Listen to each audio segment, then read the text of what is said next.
Tonight's pregame is brought to you by Meijer. At Meijer, you get more of the things you want most. More importantly, you get them for less. Visit one of Meijer's 123 stores all across southeastern Michigan. Well, not only southeastern Michigan, Michigan in general. For all your home, garden, and grocery needs. Meijer, why pay more? Well, as the saying goes, Brady, beware of the Ides of March. Last night was not good for the Motor City Rockers, but tonight we welcome the Port Huron Prowlers back to Big Boy Arena. It's youth sports night here in the Motor City. But Brady, last night they got the good old stab in the back, giving up a 2-goal lead. It was not good. No, and I think last night was a perfect microcosm of this Rocker season. First 15 to 20 minutes, really solid hockey. They take a 2-goal lead. They're controlling the play. And then after they scored that second goal, it was almost as if some guys on the bench went, oh, all right, we got this. I mean, you're coming off a team that just got embarrassed on Sunday. No other way to put it with the Prowlers. You lose 11-6 in your own barn, and you know, you take some heat from that both inside the locker room and outside. So it was a big prove-it game for the Prowlers, and when Motor City went up 2-0, you're sitting there going, ooh, maybe this Prowlers team might be folding and mailing it in. Hey, the response from inside the locker room didn't go the way you were expecting. And then they battled back, and Motor City, it felt like they were waiting, okay, hey, we can turn it on. They didn't, and Port Huron took advantage of it and got their third come-from-behind win in this series. Ben, that's the third time this year that the Prowlers have come back from 2 or more down in the second period or later against the Rockers. How much better would 9 points feel right now if you're a Rockers fan? And it goes back to what Gordy Brown has talked about, building championship habits, doing it consistently. Hey, you can't expect to go down to Columbus next weekend and just flip a switch and not do it when you're playing Port Huron in a rivalry game. You're up 2-0. You have a chance to put that team away. You got to do it. I'm expecting a big response tonight because Gordy Brown is shaking some things up with the lineup tonight. Yeah, well, he's definitely shaking things up with the lineup tonight. As you said, we will get into that in just a moment. But also last night was a milestone night. Jonathan Giuliano playing in his 400th career game. He also got an assist last night. He has, I believe, now 230 in his career.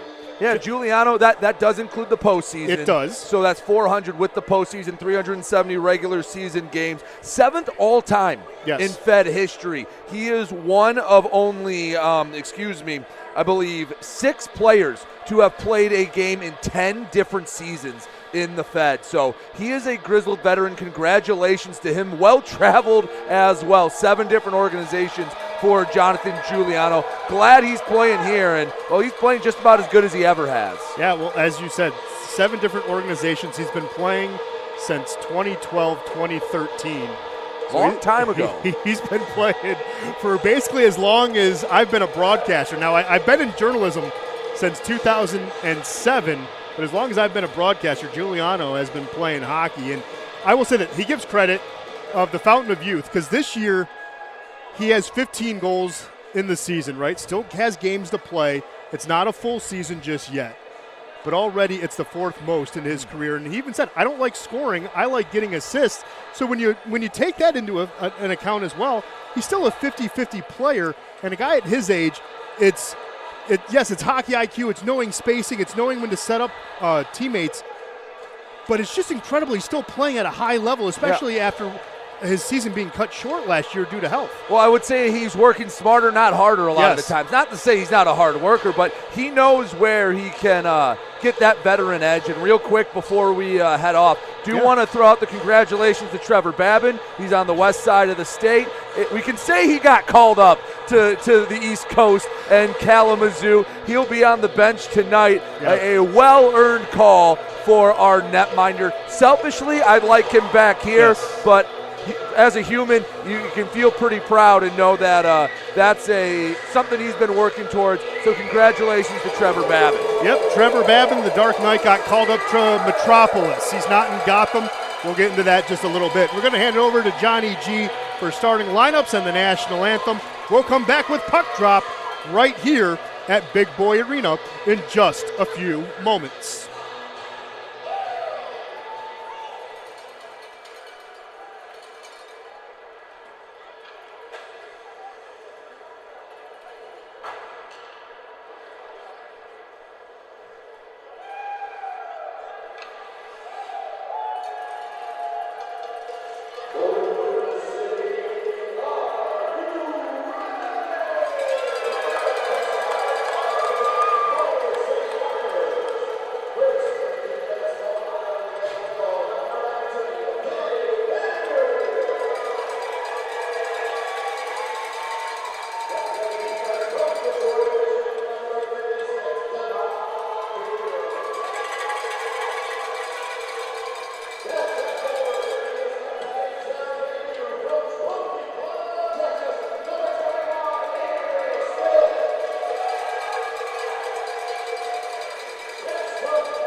Well, as always, beautiful national anthem being sung here at Big Boy Arena. Everyone here in their seats know the starting lineups. Brady, how about you introduce everyone on the broadcast? Let's start to our rivals from the north, the Port Huron Prowlers. Tonight, they send out Brian Parsons along with Frank Schumacher on defense. The forwards, Vincent DeCumbus, Dalton Jay, and Evan Foley. Tucker Tynan between the pipes for the Prowlers. For your Motor City Rockers, again, we mentioned it in the pregame, lines have been shaken up a bit. Starts here at the starting lineup on defense. Devon Fields paired with the captain, Danny Vanderweel. The forwards, the new man, Avery Smith in his FPHL debut, paired with Roman Gaudet to his left and Scott Coash to his right, and Ricky Gonzalez back in the crease tonight. Blake's got the backup because if you're just joining us, as we mentioned before the anthem, Trevor Babin got the call to Kalamazoo. He will be there tonight, not here in Fraser, so Gonzalez gets his second straight start.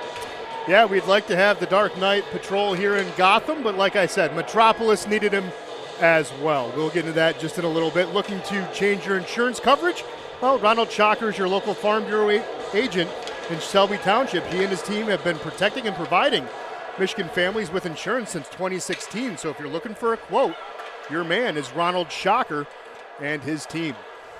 Motor City won the draw. There's Avery Smith just absorbing a big hit. That's your welcome to the Fed moment. Offering that one was Vincent DeCumbus. DeCumbus last night had a good game, had a pair of assists. You mentioned Smith. He's not a small guy either, listed at 6'3". Pair him and Gaudet with Coash gives maybe a more of a finesse guy, some size around him. Saw something similar earlier in the year when Delaney and Gaudet were paired with Giuliano. Again, with Gordy Brown changing up the lines, coming down the stretch, that's him saying, hey, we got to lock in for the playoffs. I got to figure out what's going to stick, what's going to get us playing championship hockey. Oh, here's Lane King, Sneath, and Conway in front. Good save there by Tynan. Puck's going to come back. Jones, who just came off the IR, had a goal last night. Wasn't a slap shot like we're accustomed to. It was a nice little flick of the wrist from the high slot by Mitch Jones. Sometimes when you get the guys with the hard shots, you're expecting the windup, so when they just flick it at the net, catches you a little off guard. Oh, there's Sneath. Kicks it out to center.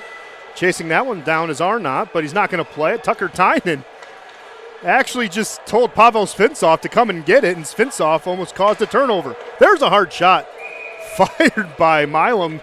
The sixes on both teams have a good shot. That one's going to be deflected into the safety netting. These two teams obviously very familiar with each other. Last night was actually a pretty calm game, especially by these two teams' standards. So curious to see, is this going to carry over into tonight, or were they saving all the theatrics for later in the weekend set? Well, you're right. The entire first period last night, no penalties were drawn until about midway through the second. There was only, I believe, 2, maybe 3 called the entire game last night. Even then, they weren't. No. They were hockey plays. Right. They weren't until the end. There wasn't a lot of slashing, a lot of roughing. It was just penalties that happened throughout the course of the game. Well, there's Delaney with a shot, going to be put away by Tynan. Motor City keeping the puck in the offensive zone here. Sneath had it for a moment, getting hit off the puck there by Sim. Sim getting to it, trying to get it back out to center. Played by Delaney. Svintsov's going to come off the bench. That means Coash and Avery Smith, the new kid, played at Indiana Tech. In 2 years there, he had 45 goals, 49 assists for 94 points in 68 games played. Pretty good numbers for a kid that's 6'3", 220. Yeah, expect him to be more of a power guy, more of a Delaney, less of a Svintsov. He'll grind it out, but those numbers obviously tell you he can find the back of the net and light the lamp. And, well, you're never going to turn down some firepower as you're coming down the stretch of a season. Yeah, no, especially a guy like that. Freeborn carrying it in, gets hit off the puck. Going to be into the corner, going to be given up. Here's Milam along the wall. There's Coash. The lone guy wearing the bubble now, Nick Gullo, who's not playing tonight, got rid of the bubble last week.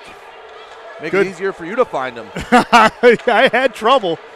You get in your grooves. You do. And when someone that new throws a bubble on, you have to rewire the brain. Well, I was watching the Port Huron broadcast last night. You bring it up. There's a good save there by Ricky. But you bring it up. Will does a good look around the Continental, right, and getting you caught up around the Fed in his broadcast. I was doing the recap, getting ahead. I then hit live on YouTube, and I hear my voice, and I'm like, what is going on? But it's that play. I got confused, between Gullo and Koash. It was on the goal by Milam. And I was like, what is this? But, yeah, no, we know it's only one guy now that has the bubble. New forwards on the ice for Motor City. Svinsov, Delaney, and Giuliano, the forwards. Colton and Wynn are going to be the defensive pairing. There's Parsons moving it up to DeCumbus. DeCumbus had it for a moment. Now he gets it right back. Still battling for it along the blue paint. With it now is Schumacher. Quick D to D. Dalton J now with it. Rink wide pass. It's a giveaway. Svinsov fires. Tynan closing the front door and freezing the puck right there. I like that shot from Svinsov. You're chasing after it. You don't have the numbers. If you want to hold on to it, maybe you can wrap around, try to set something up. But take a quick shot. Svinsov has enough power behind it that you put it on net. This is kind of the worst case scenario is they freeze it and you get the offensive zone draw. I like the idea from Svinsov. And Svinsov, surprisingly enough, he only has 8 goals this season. And he's a guy who can score. It's not just like, he has 8 goals. It's surprising that number is so low. He looks to get his teammates involved more, obviously leading the team in assists at 29. But don't sleep on him. He has a good wrister and a good slap shot. Well, part of the reason is he has a gravity about him. When he brings it into the zone, he'll draw a defender or two, which naturally leaves someone open. Part of the reason why his assist numbers are so high because he has the hands and the ability to skate into the zone, draws into the defenders, and all he has to do is put it on the doorstep for one of his teammates. Avery Smith getting a nice little, hey, welcome to the Fed. Well, I can give you a receipt. As Motor City trying to get the puck out of the D zone. Having trouble. It's going to be given away. Here's Sim with it now for a moment. Koash gets it away from him. Colton looking for a stretch pass. That's going to be icing. I do have to say with Avery Smith, comes into the locker room and instantly might have the favorite look on the team. Might be biased. He's rocking a heck of a mustache, and I can appreciate that. But the mullet paired with the mustache, that is a great look. Looks like he could have been dropped in 1972 and he'd fit right in on the hockey team. I love it. Heck of a look. Don't change a thing. Well, I even asked him, I said, to get a mustache like that, how long have you been growing it? He said, he's like, it's been like this for a year, but I've been working on it for 2. And I even told him the same thing. I said, don't change a thing. You're rocking the look. You look good. You're right. You could drop him into the 70s or 80s. 70s without the helmet, 80s with the helmet. We'll put it that way. Tynan freezing the puck right there. 15-12 left. Almost 5 minutes into the period. That's where I got the 5 from. Federally getting into the face-off circle. TJ Sneath will look across the dot from him. Sneath going to lose it. Good draw there by Federally. Port Huron gets it back to center. Devon Fields backhands it into the offensive zone. Mitch Jones. Quick D to D to Parsons. Gives it right back. Flips it ahead. Here's Federally with the puck. Trying to slide it around Conway. Gets him off the puck. It's going to find its way back to center. Devon Fields flicks it back into the offensive zone. More D to D passing. Parsons looking for a rink-wide pass. It's going to go right behind Scantlebury, and that's not going to be icing. Yeah, Fields could have played it. He tried to get a little cheeky with it, slow up just a bit, but that's the right call by the official. Fields definitely could have played that before it crossed the line. Oh, crossing the line now, Declan Conway looking for a nice little dangle. Parsons rides him to the wall. Sneath's there to pick up the puck. He's going to get hit there by a moment by Heinzel. And Federley's going to come out of the scrum. That's a nice job by Parsons. Why I like him on the back end. Didn't do too much. Let Conway kind of handle himself. Was already in good position. Conway had nowhere to go. That's a nice job by 16 in Port Huron. Well, Motor City working on a partial change. There's TJ Delaney out there with Jonathan Giuliano. King comes off. Svinsov comes on. Your D pairing is going to be Milam and Miguel Diaz. Here's Milam winding up for a shot, firing it high and wide for the rebound. And coming out with it is Dalton J. Got the first goal yesterday for Port Huron, looking to get into the offensive zone. Goes, protects, and Gonzalez gets slid into, but no worse for wear. That was Miguel Diaz and him colliding. Don't know if you noticed it on that last slap shot from Milam, but Heinzel went down. He got out of the way pretty quickly. Again, get in front of a Milam shot, you're going to have to make a business decision sooner or later.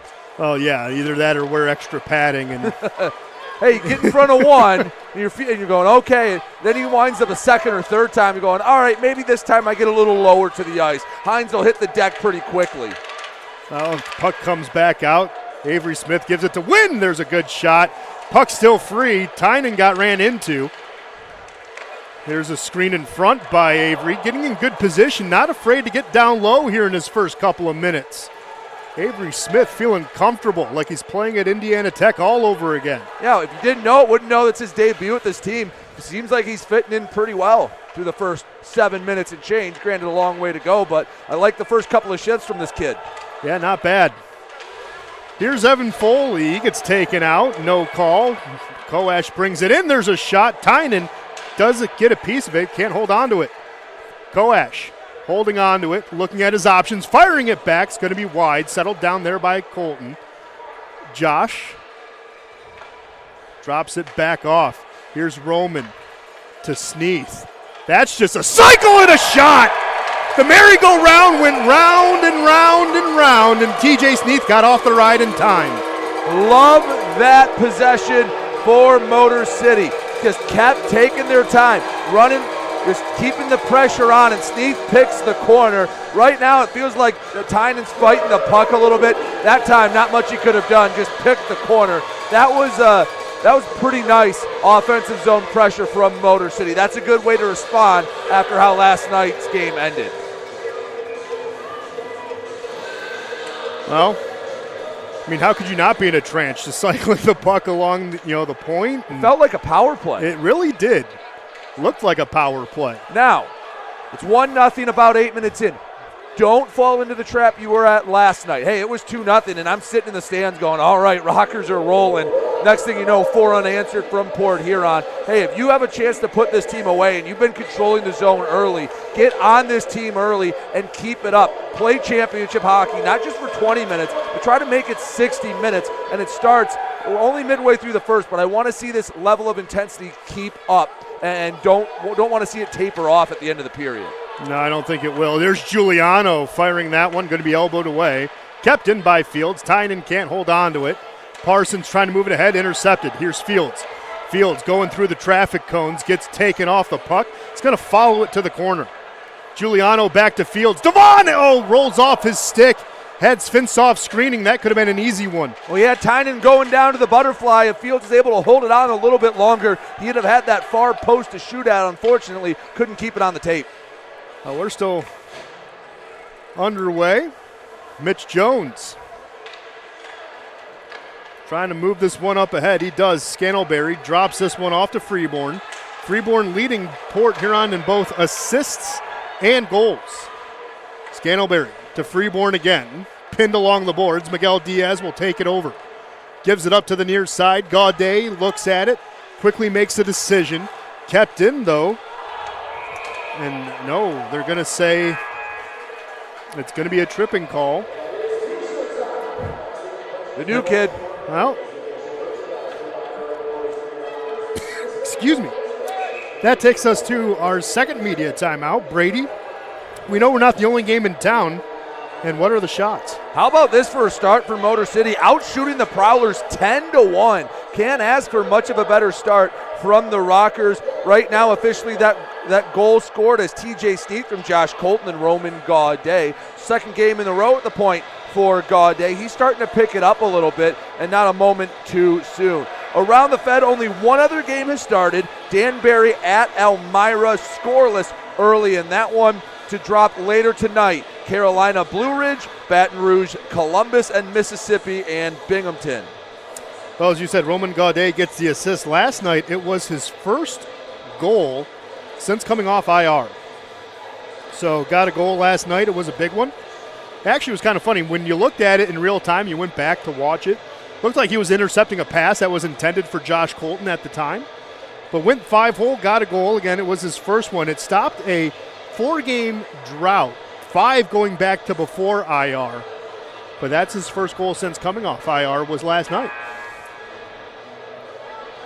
And with this penalty kill, not that there's ever a good time to take a penalty, but at 10:35, it took so long to get to that first timeout that you only have to kill the first half minute and change before you get another timeout. So your PK is going to get a chance to get a rest midway through this penalty kill. Not a huge difference, but it always helps when you get your penalty killers a little extra blow midway through the kill.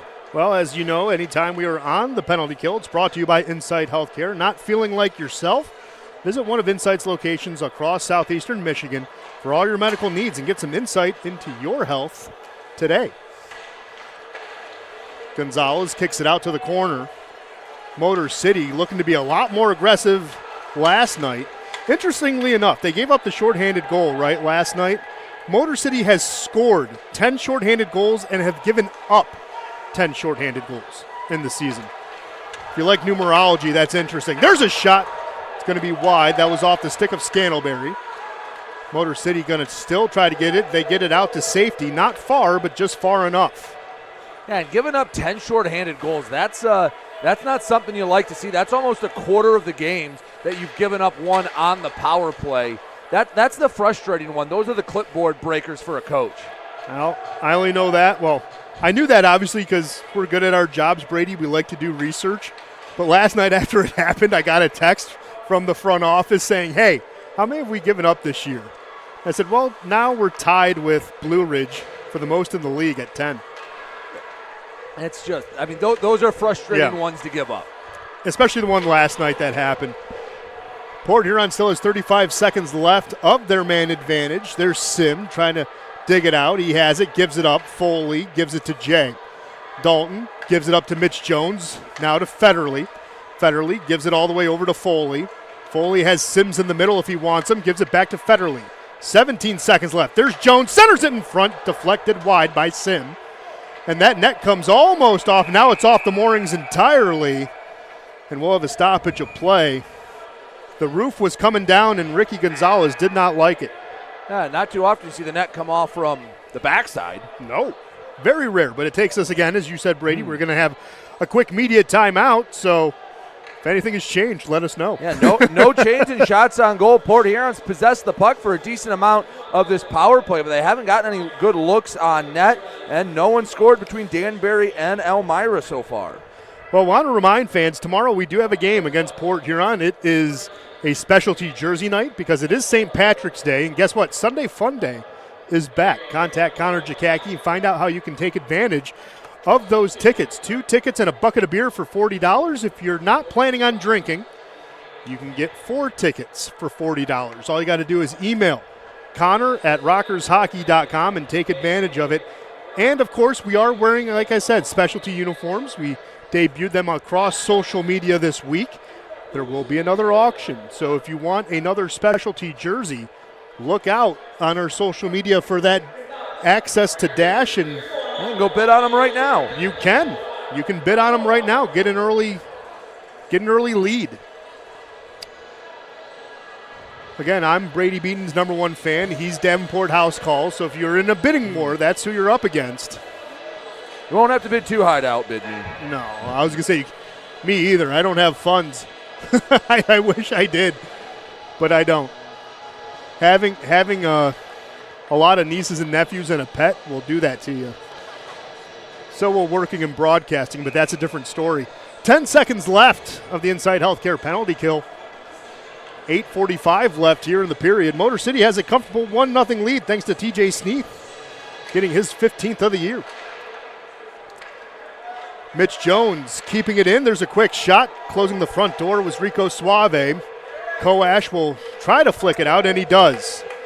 Avery Smith comes out of the box, goes immediately to the bench, and we'll have a wholesale change as the power play unit, or penalty kill unit, is off, and we're back to normal, well, semi-normal lineups, as we said in the pregame. Everything got shaken up after last night. Did a pretty good job on that penalty kill. Didn't let Port Huron get too many high-quality chances. Here's a high-quality chance. Declan Conway fouls it up, and it's a goal!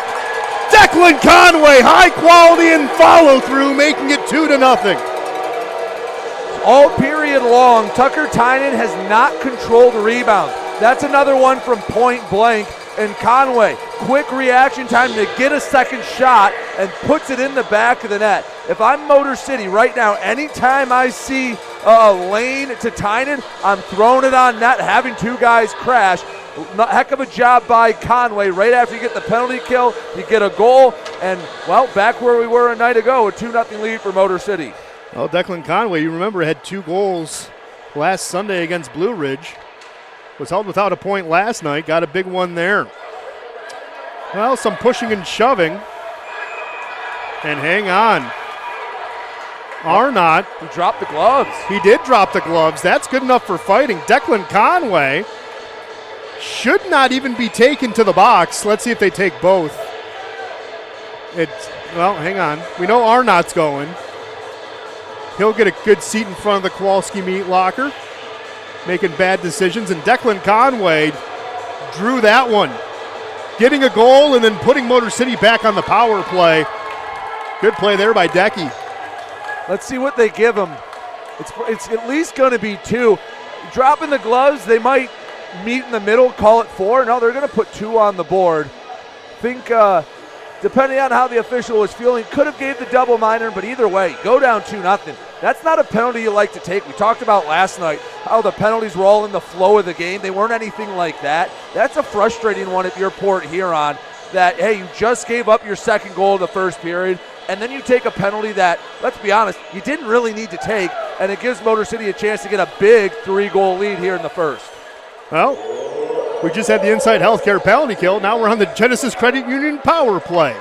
Here's Danny Vanderweel trying to center in front. Was broken up nicely. Going to be cleared. No, it kept in. I was going to say Schumacher had a good look there, but it's going to be kept in. Here's Jules to Miguel Diaz. They're going to swap positions. There's a one-timer. Milam firing it near side, deflected into the netting.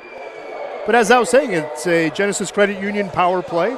Learn how you can grow your money with Genesis Credit Union. You can stop in at one of their 28 convenient locations or just go online at genesiscu.com and become a member of one of the over 210,000 members that have grown their money with Genesis today.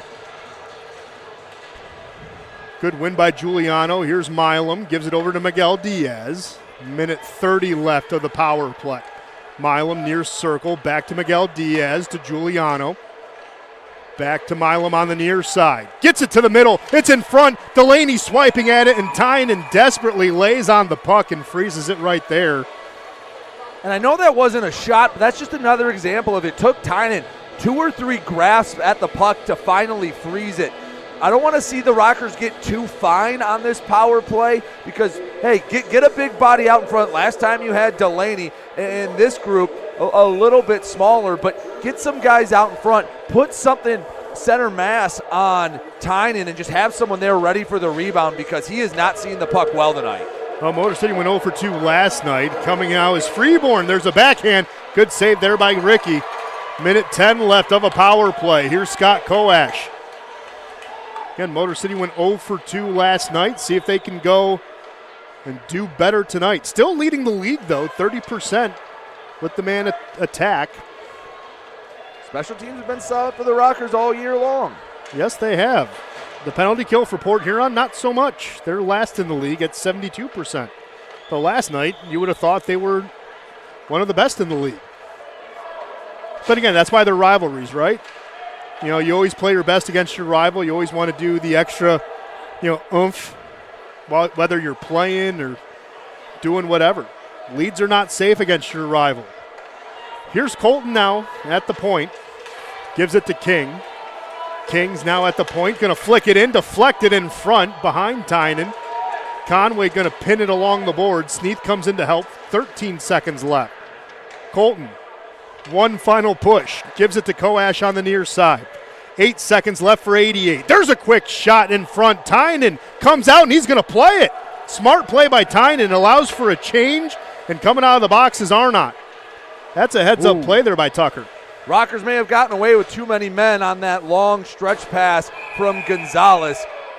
There were a few Rockers still on their way to the bench when that pass was completed. Yes, it was.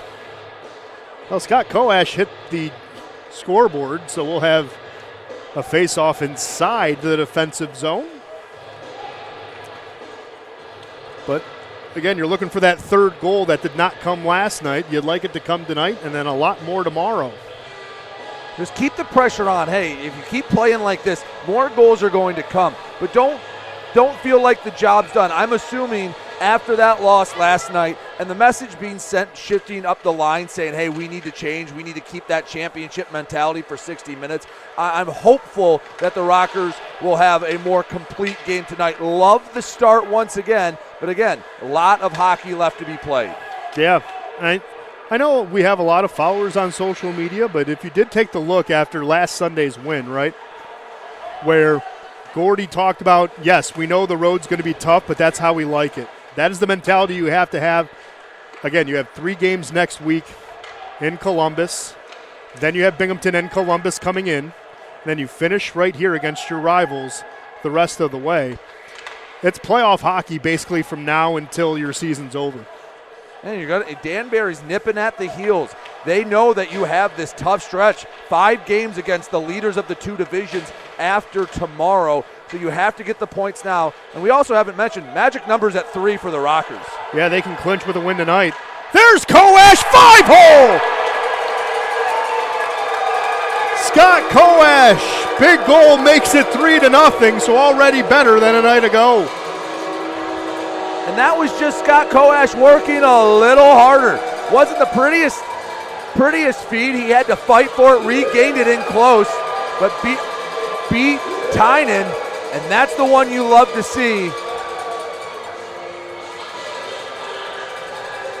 Well, the funny thing was, Koash entering the game last night, in 10 games, all 10 games he played against Port Huron, had at least a point. He had 15 points in those 10 games, was held without a point last night, now just getting on the board.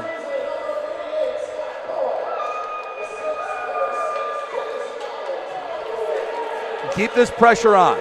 I've talked about it before, and it's usually when you have teams that you know aren't at the same level as you. When you get up like this, you can break a team's spirit early on in the game. Hey, keep the pressure on.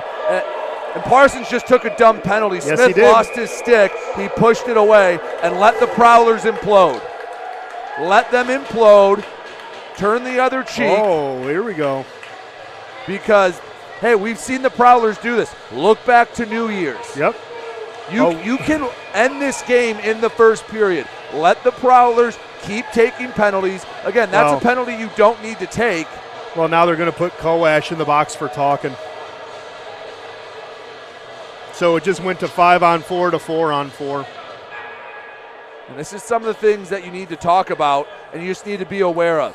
I get it. Hey, it's a lot different when you're the man in the arena, when you're between the glass, between the lines to turn the other cheek. But you know you're up 3-0. You know that Port Huron can devolve sometimes and it becomes a clown car of penalties. Let them take all the dumb penalties. Do not retaliate. Well, easier said in the booth than when you're on the ice. I was going to say, we get the champion's advantage. We're not a part of it. But it takes us to the last media timeout of the period. But, man, those shots on goal are something else. Yeah, this has been as dominant of a period as you can remember for the Rockers. Out shooting Port Huron 15-3. And the 3 goals, again, TJ Sneath was given the first one. Conway the second one from Sneath and Devon Fields. And right now, the third one is listed as Koash unassisted. We'll double check with that in the intermission. But heck of a start for Motor City. Hey, 4-on-4 hockey. Keep the pressure on. Ice is a little more open. You know Port Huron's probably going to take a few chances. Real quick, there was a change around the league. Elmira on top of Danbury. They lead at 1-0 in the first period out in Elmira. Well, Elmira last night was playing Danbury with only 16 players. Again, you don't know what you're going to get with Elmira.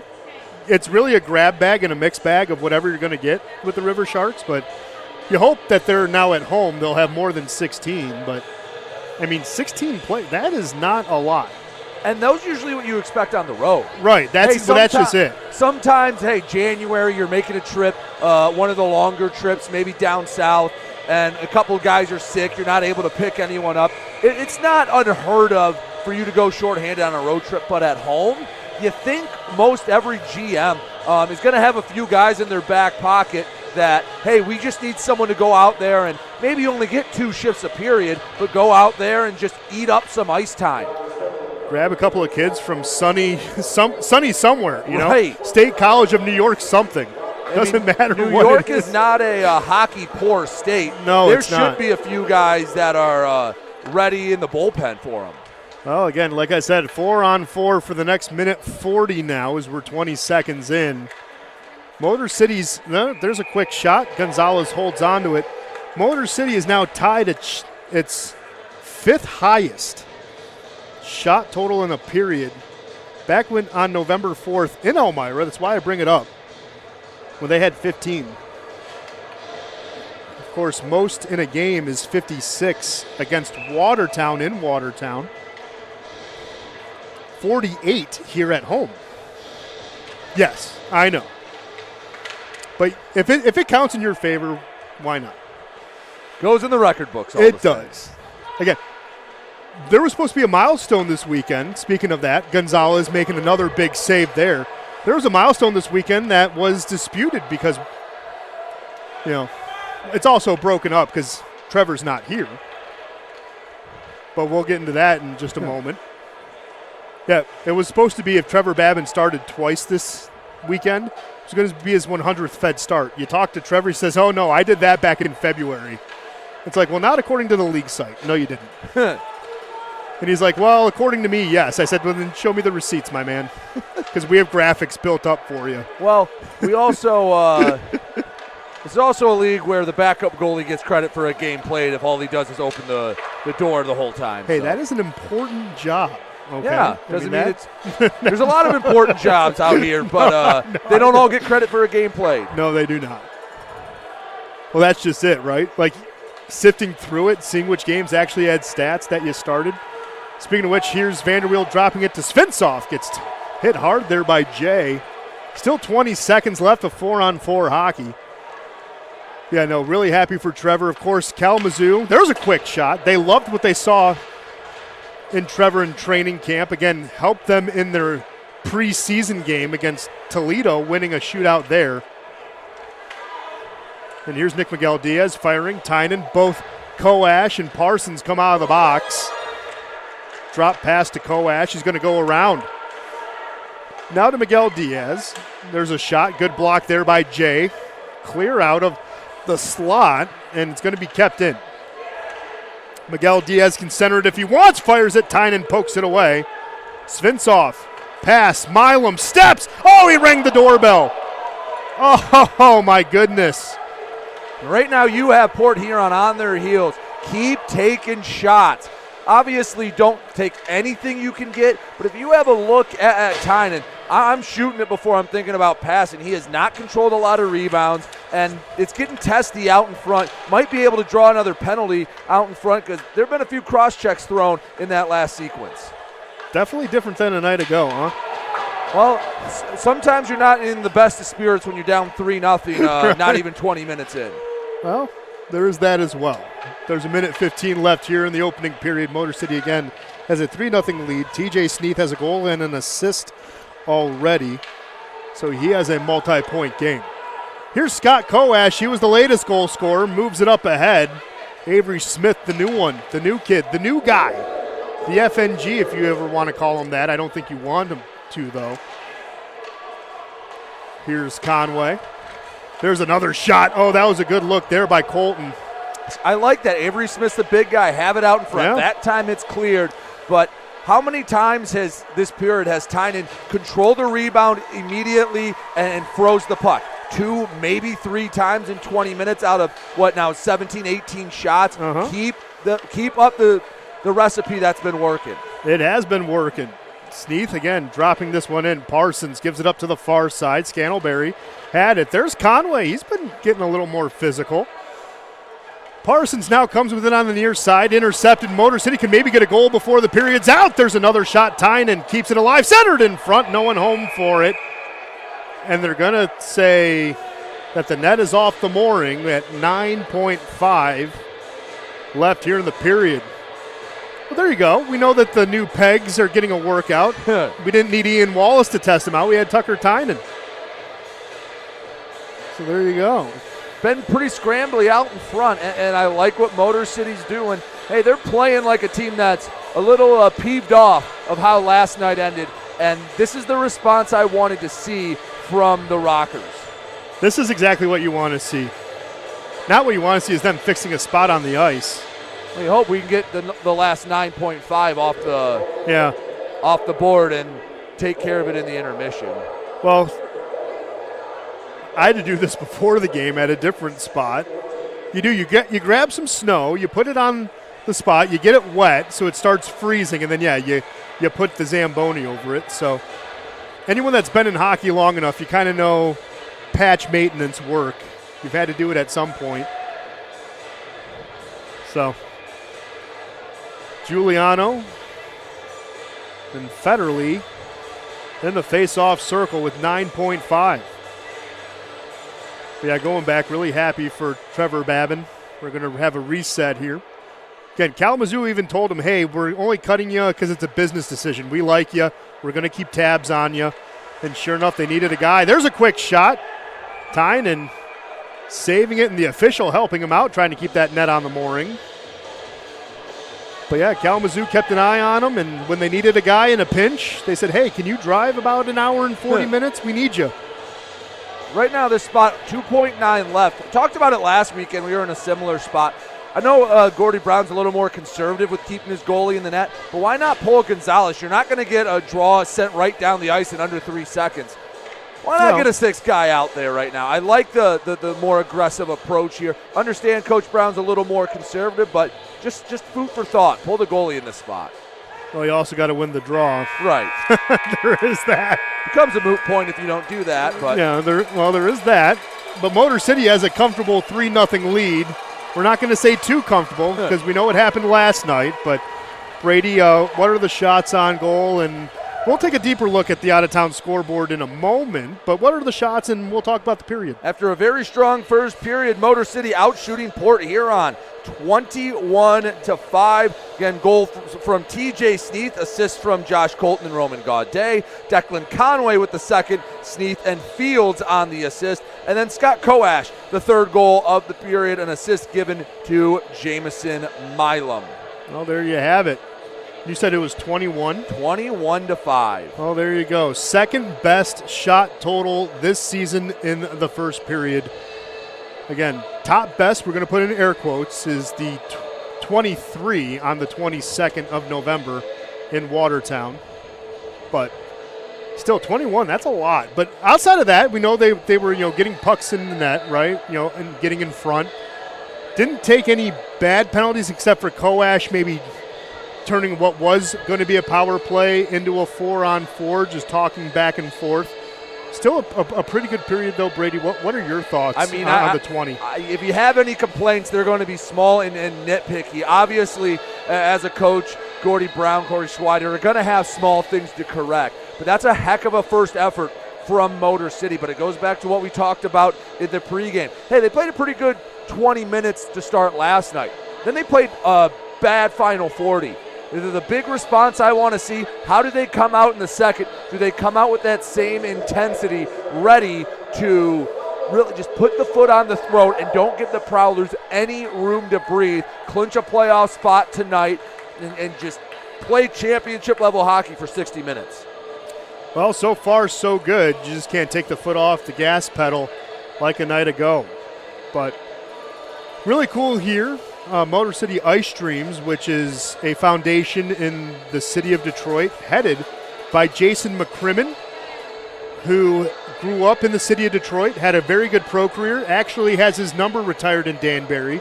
He was put in their Hall of Fame honor this year. But all of his work that he did with the Motor City Ice Dreams got him the Willie O'Ree Award last year in the NHL Awards, and they're the ones going to be doing the shootout in between periods. We're going to step aside, catch our breath. We'll take a deeper dive in the out-of-town scoreboard in just a moment. Motor City has a 3-0 lead over Port Huron here at Big Boy Arena. We'll be right back and take a look at the out-of-town scoreboard in just a few moments.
Hey fans, Lasting Impressions Promotional Marketing is the official merchandise provider of the Motor City Rockers. This family-owned Michigan business is conveniently located in Canton, Michigan. So if you're looking for corporate branding with excellent value at an economical price, you've got to check out Lasting Impressions at litem.com. That's litem.com, a proud partner of your Motor City Rockers. Also want to remind you, not going anywhere for spring break? Well, I'm not either, so we're in that together. But the Rockers are hosting a spring break camp from March 26th through the 28th. It's for players ages 6 to 12. The camp will run from 11 to about 12:30 each day. There's specialty drills, assignments, and the like, tailored to each individual age group. So really easy to sign up. All you got to do is go to mcrockershockey.com and click on the link at the middle of the page and fill out the form, and you can send your kids to get really good coaching. We know Gordy Brown's a very good developer of talent. We've seen it here for 2 years. So if you want your kids to get the Midas touch, have them come to the Rockers Spring Break Camp. Well, we said we'd take a deeper look into the out-of-town scoreboard. As we said, it is currently 1-0 out there at First Arena in Elmira. Well, they are almost through the first period. Stephen Klink got the power play goal. Cam Yarwood and Kyle Powell got the assists. And as of right now, shots are in favor of Elmira, 11-10. As of right now, it's been a back and forth between both teams. Danbury's put 3 players in the box in the first period alone. Elmira only put in 1. But again, they have a 1-0 lead late in the first period. Other games that will drop the puck a little bit later on. Yes, Carolina and Blue Ridge will play. Yes, we've heard the rumors, but it was a really cool gesture. Blue Ridge sent out their bus to pick up Carolina. This is the second time that this season that right before a game the bus decided not to work. Good thing those two teams are only about an hour and 20 minutes away. Carolina got picked up, so they will have a game against Blue Ridge at 7 o'clock, maybe a little bit delayed, but they will play at 7 o'clock out there at the Rodeo Barn. And, of course, Baton Rouge, who has a rocker now. Baton Rouge picked up Elias Thompson. Everett Thompson, you know, is the head coach out there. He's a former rocker as well, but they'll be taking on Columbus at 7:05. And then Mississippi and Binghamton will also drop the puck at Visions Veteran Memorial out there in Binghamton, New York, in just a few minutes after that. There actually will be a couple more games tomorrow, not just Motor City and Port Huron, but everyone. It's a pretty full slate. Elmira and Binghamton will go at it tomorrow at 4 o'clock. Baton Rouge and Columbus will go at it at 4:05, and then Danbury and Watertown will go at it at 7:05 p.m. Really quick, just looking at the playoff standings, as we mentioned, Motor City can clinch a spot with a win. They just got to get 3 points tonight, and they're in no matter what. But we're more focused on the seeding. Motor City's loss last night and Danbury's win last night put Danbury within 7 points. So that's 2.5 games out. Both teams right now, you know, again, if things were to hold, Motor City would have a 10-point lead like they had going in. But you got to look at the bottom of the bracket. Elmira and Watertown still only 4 points away from one another. Watertown has a game in hand. What that means, if you're not sure, that means they still have 1 game to play that Elmira doesn't. So Binghamton actually has 4 games in hand on both Danbury and Motor City, just for reference. Port Huron has a 10-point lead over the 4th place Mississippi Seawolves. But Blue Ridge, they would have to probably win every single game to take over the 4th seed. So that one's pretty much locked up in the Continental. Columbus and Carolina have already locked up their playoff spots in the Continental. Port Huron and Mississippi will probably lock up the other 2. And Binghamton already has their spot locked up here in the Empire Division. Also want to remind you, a new edition of the Backstage Pass with Corbin Simons and Parker Brown is out. It debuts every Friday right here on our YouTube page at right about 1:32 o'clock. this week. It's episode 7 with Jamison Milam. So he has a lot of good stories. Anytime you talk with Jamo, it's a good time. I'm sure it's going to be a good listen. I haven't gotten to it yet. I will get to it, though, probably on my way to the rink tomorrow. So you can give it a listen on Spotify, iHeart Radio as well, and on our YouTube page. But we will step aside one more time, catch our breath, and then we will have the second period for you right here at Big Boy Arena. Again, Motor City has a 3-0 lead over the Port Huron Prowlers. They need to win today and a win tomorrow. And you lock up the I-94 trophy for the second year in a row. Good way to start on it today.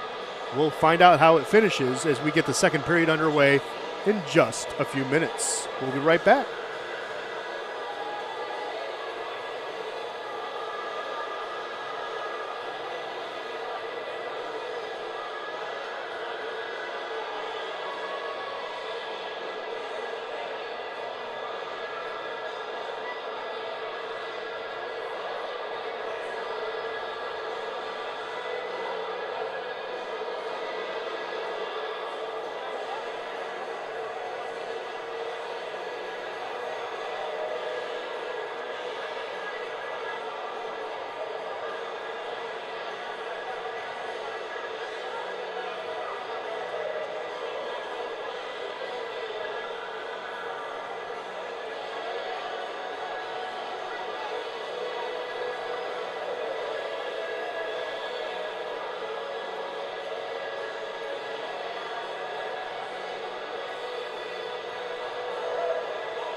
Hey fans, also want to remind you Fan Saves and the Rockers have partnered to help you save money all season long. All you got to do is just go to the App Store on your phone, download the Fan Saves app, and then you want to follow the Motor City Rockers, and you're on your way to scoring great deals with our partners. As an example, tonight Josh Colton is the winner of the game, so if he scores, the Rocker fans can get a buy one, get one, 6 boneless wings from B-Dubs. All you got to do is show them the app when you order to claim your prize. Of course, also, if we get a power play goal, which has not happened yet, you would get a second free entree at Big Boy right there at the restaurant here in Fraser on the following Monday, Tuesday, or Wednesday. Again, all you got to do, just show your waiter or waitress that you redeemed the Big Boy power play on the Fan Saves app. So pretty cool there. One final score we have to check out on because it's happening at LCA. The PWHL, Boston and Ottawa have dropped the puck at LCA as the PWHL has come to the Motor City. It's not an exhibition game. They're just traveling around different rinks and having regular season games. As of right now, Hillary Knight, to my knowledge, has given Boston a 1-0 lead, scoring off a rebound from Farmington, Michigan's own Megan Keller. That's the only update I've received. It's a 1-0 lead, Boston over Ottawa, but that is an important out-of-town scoreboard that I wanted to give you. It's a pretty cool initiative. Have you catch any games on YouTube? I have not, but I know they're barnstorming all over North America, and they seem to draw crowds wherever they go. Yeah, the XL Center was sold out for the season premiere. That was pretty cool. Saw that, but I've been following it here and there, seeing again. I always liked watching Hillary Knight, play in the Olympics. She's a really good, player, plays hard, plays tough. So getting the opportunity to do that's pretty cool, and the fact that she got a goal at LCA is pretty sweet. But we have 3 goals here at Big Boy Arena. We're also playing hockey in a playoff push, and things have looked good. If there's any tweaks, Brady, that you would want to make or have to make for the next 20, what would they be?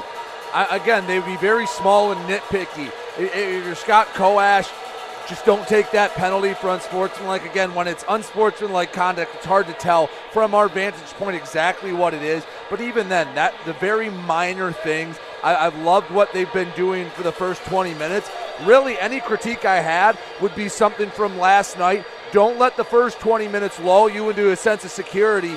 Come out and bury Port Huron. You get a goal quick, and you're going to see some shoulders slump, some heads drop. Come out with that same ferocity you came out with in the first 20 minutes, because Port Huron probably got a little bit of a lashing in the locker room. Matt Graham on the IR, so he is basically the coach now. He gets to take one job off his plate, so he gets to take on more of the coach's role and tell them what he thought about that first 20 minutes. And I don't think there's any Prowlers fan that can find a lot of positives out of the first period. Well, it's funny you say that, because I was talking with Matt.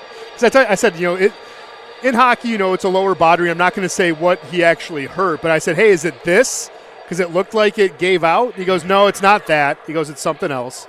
I said, oh, okay. I said, well, at least I said, are you just going to coach from the bench now and not the ice? He goes, yeah, little change of scenery for me for the next 4 to 5 weeks. I'll be on the bench and nowhere else. And that might be a good thing for Port Huron, having the head coach be on the bench and actually get to have more of a coach's role and give the Prowlers a little bit more structure to their game that can help them out and maybe down the stretch make a little bit of a difference. Obviously, Matt Graham's going to be missed on the ice. He has more assists than anyone for the Prowlers this season, but maybe a little bit of a silver lining is, well, that spot on the ice might give us a little bit of a longer delay. Still working on it. Oh, it's the best it's going to get. I mean, you can't, outside of us moving different rinks, which is not going to happen, that's the best it's going to get. But Ken's going to take a look. Well, again, supervisor of officials, Ken Falk. Falky, as we like to call him. He hates that nickname, by the way. Call him Falky, and he will almost swing at you. But he's talking with the officials right now, getting, again, a lay of the land, saying, hey, it's the best you can do. We can't send the Zamboni out a second time. So It is what it is. It's now actually a good time. We've introduced you to Ken. Tiff is up here manning, the off-ice officials like she does in every game. So let's introduce you to the officials on the ice. The two men wearing the orange stripe that you're probably going to want to yell at. Well, I say that jokingly, but one is Steve Gowdy. The other is Kyler Spice. And then the linesmen tonight, Brandon Batens and Aaron Kwiatkowski are your linesmen tonight. Of course, the officials are everyone's favorite member of any team. So, see how long this will take. It doesn't sound like it's going to be a quick fix. So, are they going to send the Zamboni back out to go over the spot? They might go grab the fire extinguisher and try that method, but who? Well, there's multiple ways to patch the ice. And I will say this. We might have to throw a couple extra dollars to Dalton J because he manages the ice up at McMorran. So he even said, he goes, I'm not paid enough to manage it here. I'm not going to do it. So still trying to have that figured out, what we'll do. And then, I think that's what the official just said. We could take a fire extinguisher to it. There's multiple ways to patch the ice. There really is. Just got to get it cold enough to where it starts freezing. Of course, it's for player safety. You don't want to skate in that rut. It could break off a blade. It could roll your ankle, obviously, snap an ankle if you're, pivoting on it just incorrectly. Well, we have the opportunity. You see on the crossbar some lettering and on that. Well, of course, that our goals are sponsored by Iconic Goaltending. They have clinics all here in Metro Detroit for young goaltenders looking to improve their game. Information on private lessons, team skates, and performance analysis can be found at iconicgoaltending.com. I guess the ice is better. It is self-healing ice, Brady. Maybe we'll find out it's filled with adamantium. Yeah. See, a little TLC apparently got the ice going. Unless the players just agreed, hey, let's play, we'll avoid it. It's mucked up enough, kind of where it is.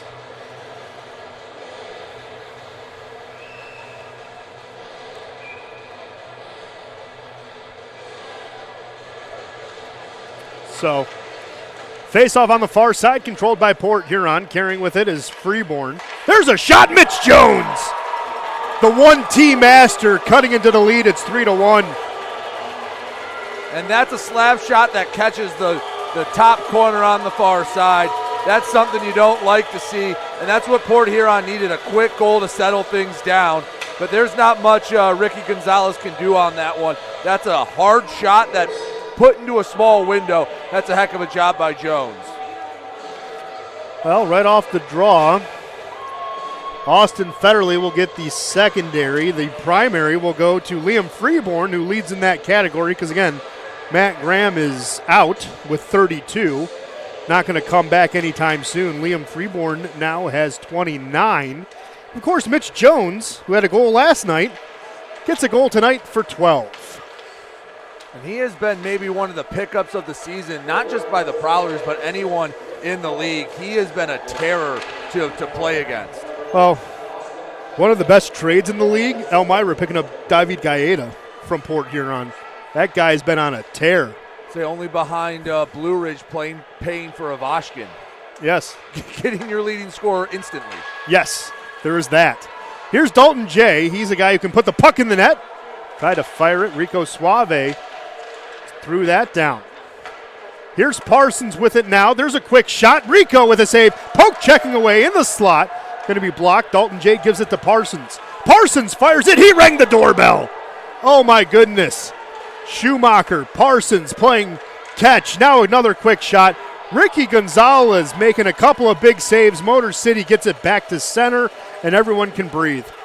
Port Huron came out with their hair on fire. They're trying to get back into this one. The Jones goal settled it down. If they can get another quick one, boy, does that undo a lot of the goodwill Motor City built up in that first period. Again, this is what I'm talking about, 60 minutes of championship-level hockey. Rockers looked a little stunned in the first 90 seconds. Want to see how they respond.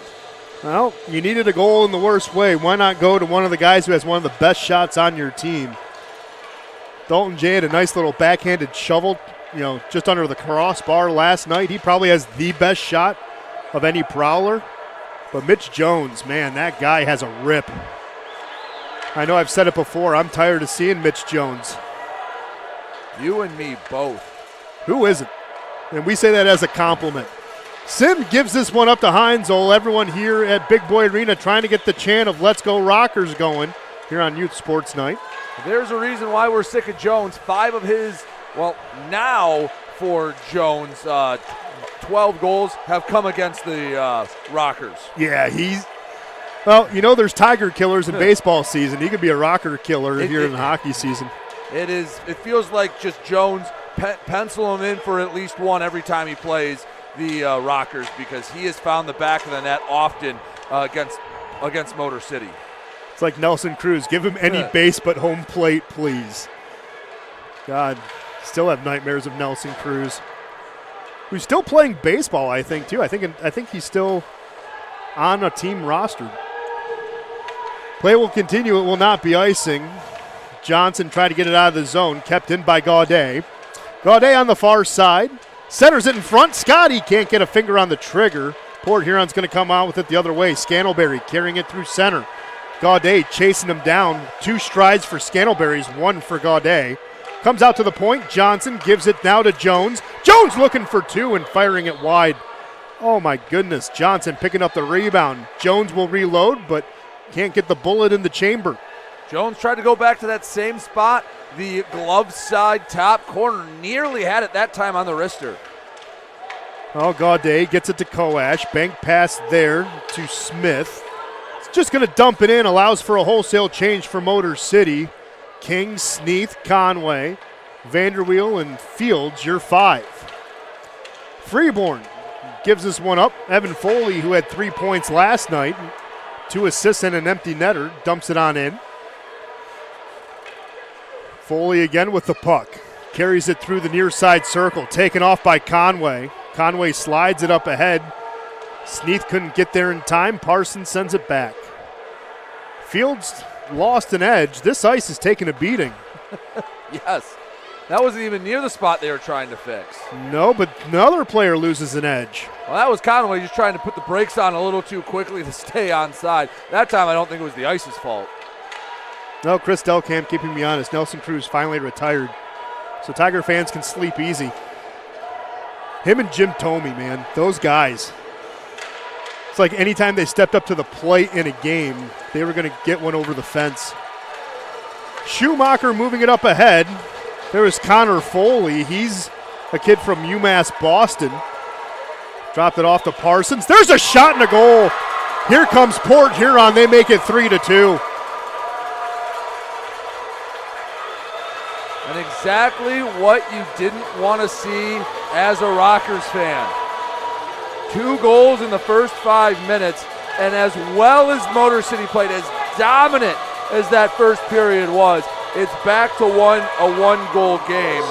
2 goals before you can even register a shot on net here in the middle frame. I would not be opposed to Gordy Brown using a timeout right here and maybe read the riot act a little bit, refocus, because this feels like deja vu from a night ago. Well, deja vu and quicker fast-forward pace. But, man, Motor City needs to settle it down. It's now a 1-goal game. Arnott trying to settle it down. Giuliano gets it into the offensive zone, absorbs a hit. Puck's going to come back near him. Svensov will pick it up. Here's TJ Delaney. I think that second goal really put a burr in the backside of the Rockers. They look like they're playing with a little extra pep, and they understand what's going on right now. Well, you're having flashbacks of last night. Again, you just got the most important goal is the next one. It's not what's on the scoreboard. It's how many you can bury. And the reason why it's so frustrating is the Rockers are a talented team. They've shown against the top elite teams in this league that they can play with them. It's not as if they're a bottom tier team and you just go, all right, they're just not that good. They are. So when they don't live up to that high bar, it gets frustrating. Well, here's another opportunity. Tynan stopping 2. Rebound going wide, and Smith is upset. He almost got his first goal in the Fed, and he's, again, looking very comfortable. Austin Federley had him in a bit of a headlock from behind in the mass of humanity in front of Tynan. Well, here's a stretch pass. Scantlebury has a shot. Good save there by Ricky. Oh, my goodness. Gaudet's going to come and turn it around. He has Koash. Tapped, and pushed wide. Scotty had a good look, just shoved it a foot left. Nice pass. Got it right to the tape of Koash. Just a little too fine with it. Well, now everything's tied up at the end line. Arnott kicks it free. Johnson moving it ahead, now to Dalton J, crossing the timeline. Dalton will stop and wait for help. Dumps it down on in. DeCumbus will chase after it. Vincent soccering it in front, and that almost deflected in, but Ricky stops it, freezes it, and mercifully takes us to the first media timeout so everyone can catch a breather. Brady, what are the shots? It cannot look pretty, and if anything has changed around the league. That last flurry actually makes it somewhat palatable here in the second period. Port Huron outshooting Motor City 7-4 in the period. Motor City outshooting the Prowlers 25-12 for the game. Around the Fed, Elmira still up 1-0 against Danbury. That one just started the second. And no goals between Carolina and Blue Ridge. Baton Rouge and Columbus still scoreless, but Binghamton, a quick 2-0 lead over Mississippi. They are picking up where they left off a night ago. Well, Elmira so far providing the good news, but yeah, no one is stopping Binghamton. That team has been on a warpath in their forest of Vision Veterans Memorial all season long. I think maybe in all but I want to say 5 games they've had at least a point at home. It's something ridiculous. But it's nuts. But I will say they're home, they have not had to play, not that they're not playing good, they're not playing well, but they have not had murderer's row necessarily come through. I mean, you look at their last stretch of games, Mississippi, Danbury, Elmira a couple times, Danbury, Watertown, Elmira, and that takes us all the way back to when they were here. They're playing some teams that are either at the just inside the playoff mark or working to get back in. And I know Binghamton's record's impressive, but they've gotten used to playing the same handful of opponents. Yeah, that is that, but Brent Sherwood has molded the roster in his image in a good way. Well, very talented team. 100% very talented. But they're not doing it against the Columbuses and Carolinas of the world on a night-in, night-out basis. No, they're not.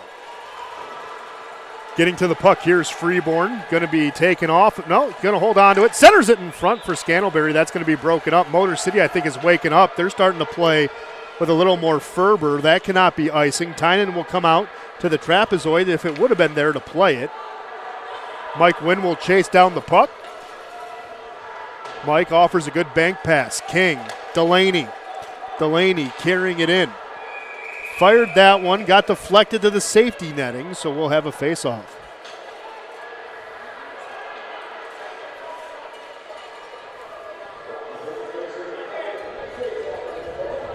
So that's going to bring in, they're going to, Delaney will be joined with Giuliano and Svinsoff, Fields and Vanderweel. Danny Vanderweel showing, again, his versatility, being forced as a defender. One of the scratches tonight was Ryan Rotundi. But here comes Connor Foley, the UMass Boston player out of Nahant, Massachusetts. Now, of course, with the accent, you got to say Nahant or something to that effect, right? Because I'm not wicked smart. And for those curious, it's not related to Evan Foley. No, they are not. I got that confirmed. I asked. Because they said, oh, no, that's actually been the joke around McMorrin. I said, okay. So they refer to him as C. Foley and E. Foley. That's how they separate the two. So would have thought maybe UMass would have been easier, but no. Or just Connor. Connor would have worked. 2 players going to the box. Ross Bartlett forgot what team he played for. Force of habit. He spent enough time in the other box. Ross Bartlett he even threw his hand up they were cones. Jonathan Giuliano will go to the box as well, so he'll be offsetting. But in the Kowalski meat locker is Ross Bartlett. Now that's an obscure reference. They were cones. If you know that one, Brady, I'll be impressed. Well, be prepared to be disappointed. No, it's from The Wedding Singer. So when he's going through the driving test to be the limo driver, runs over all the cones. He's like, they're people. He goes, but they were cones. I was going to say, my references are very obscure. So I don't think we'll ever be on the same page. So that's okay. Motor City winning the draw. Here's Colton. Gives it to Sneath. Sneath will stop. So Chat Row has changed their name from Chat Row to the Mosh Pit. And anytime I say Sneath, they always type bless you. So here's Mike Wynn with it. Carrying it through. Had Sneath attacking, but threw it on net, and Tynan will hold on to it. Again, he held on to that one, but kind of had to just trap it. He didn't grab it cleanly, and that was just a shot fluttering from the blue line. I know Motor City hasn't had a lot of puck possession, a lot of time on attack, but man, even more so now, if I see Tucker Tynan, if I see the logo on the front of his jersey, I'm just firing one on net because he has been fighting the puck all night long. Get a big man out in front, try to bang in a rebound. Well, that's how Conway scored. Fired it and chased it, right? That's all he did. Fired it on net, chased it as Tynan was fighting the puck. There was one centered on net by Svinsov, went wide. I still think it's funny. Ross Bartlett went to the wrong box. Like I said, he spent enough time in the other one. He did. He did. Of course, Ross was trying to come back. Of course, the last time he was here, he got called up. And at the time, it was a call-up. And then during practice, tore his ACL in practice while he was playing in another league. And so his career stopped for a moment. Got into coaching. And if you want to blame anyone, he's wearing a Prowler uniform, you can blame me. Because I saw Ross literally 3 weeks ago and said, well, if there's a team that could use you if you're still in the area, I said, call Matt. Matt could probably use you. Got good legs. You know, you do have a temper at times. But I said, you can score the puck. You got good legs. You're fast. And sure enough, he did, and the rest is history. There was a big hit by Roman Gaudet spinning around Scantlebury. Yeah, trying to get back on sides. He could not. And Gaudet, well, letting him know what he thinks of it. And I think that's going to cost him 2 minutes. Yes, it will. And that's one, I understand what he's going for. They gave him the first dive, but when he started swimming, that's what's going to cost him the next two. And that's one that's going to cost him 2 and maybe 10 more. I was going to say, I think that's a 2 and a 10 now. Gaudet gave him a piece of his mind. Those are the frustrating ones. Again, not in the flow of the game. Those aren't penalties you really can reconcile. Well, brings us back to the Insight Healthcare. Oh, no, he's giving them 4-on-4. Is it just going to be a 10? Well, no, it can't be, right? That's what Steve Gowdy was signaling to the benches was 4-on-4. They took the 2 minutes off the board, so I believe they're giving him just a 10-minute misconduct. If I'm Port Huron, I'm going to try to politic for that 2 minutes to go back on the board. Well, Matt Graham can throw things. He has crutches. He can throw things. And also we know Steve, I'm going to say this in jest so people don't get too mad. We know Steve Gowdy's eyes aren't the best. There was a goal that he said wasn't a goal. Yeah, not to bring up old memories. But either way, no, we like Steve. For the most part, Steve does a good job. He's human. He makes mistakes like us all. But yeah, I mean, that's a gift for Motor City. It's just going to be a 10. So, and now Gaudet is talking with Bartlett. So that's interesting. Still 30 seconds of 4-on-4 hockey. That brings Bartlett and Giuliano will be out in now 25 seconds. Here's Sneath. Centers it. Oh, that's broken up by Jones. Attempted to give it to Nick Miguel Diaz. Interesting. They gave him inciting an opponent. It's an interesting way to interpret that. I mean, it is taunting, I guess. Inciting an opponent's taunting, right? I guess whatever you call it's more window dressing. It is unsportsmanlike conduct. I thought that's what it would go in as, but inciting an opponent is an interesting interpretation. Not saying he didn't deserve the misconduct, but it's just an odd way to put it. Usually that's reserved for trying to get a guy to fight, and didn't look like Roman was ready to drop the gloves. No, he was ready to actually, pick up a towel and go in the water. But we're halfway through this game. We're at the second media timeout. Brady are already looking at the score sheet. So what are the shots and if anything's changed around the league? And not a lot of shots in the last few minutes. Port Huron out shooting Motor City 10-5 here in the second period. 26-15 for the game. Motor City out shooting the Prowlers around the Fed. Elmira still up 1-0 on Danbury. No score between Carolina and Blue Ridge. Same story with Baton Rouge and Columbus, and Binghamton still with a 2-goal lead on Mississippi. Well, the math is mathing, as we like to say, but good to see Elmira still has that 1-0 lead, and again, Binghamton doing Binghamton things. So outside of that, we have to remind you as well, if you want to, there's still time to be a Rocker Roadie. For $25, you get a free t-shirt and a team picture. You get also access to exclusive player events, watch parties as well, and you can even sponsor a player if you'd like.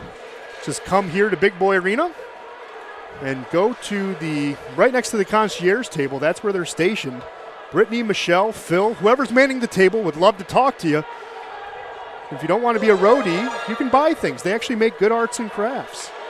Help the team. They have cowbells, things like that. So we're back to 5-on-5. Giuliano and Bartlett are free people.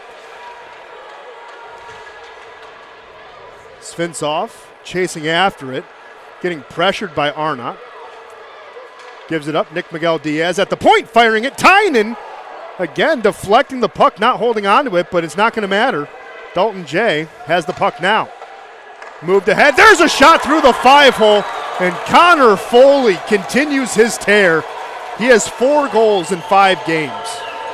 And that started on the other end. Delaney didn't know where the puck was in close, would have had a great shot at a rebound. Good breakout pass, and Foley ties it up, and wow. Mentioned in the pregame, 3 of the 6 wins Port Huron has over Motor City have been 2-goal or greater comebacks. They're trying to make it 4 here tonight.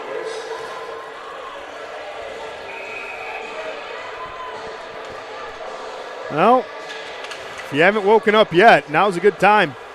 It's a whole new hockey game. We're back at 0. 3 in the first for Motor City, 3 in the second so far for Port Huron. Here's Scott Kowash trying to stop the bleeding, fires it on Tynan. Tynan keeping the puck alive. That one's going to hit the rafters, so it will stay in. And the reason why it's so frustrating, like we mentioned earlier, we know this Rockers team has the ability to play at a championship level. We've seen it for a night against Columbus. We've seen it for a night against Binghamton. The problem is consistency. And last night and now tonight is an example of the whole season where there'll be a stretch where you go, wow, this team can make a run. This team can beat anyone on any given night. And then you get 10 minutes like this where you just put your hands over your head and shrug your shoulders and go, what changed? Why can't they continue that? Because the bar is set high, and they've set it high with their play. Now it's just living up to it consistently. That's why a period like this is so frustrating to watch.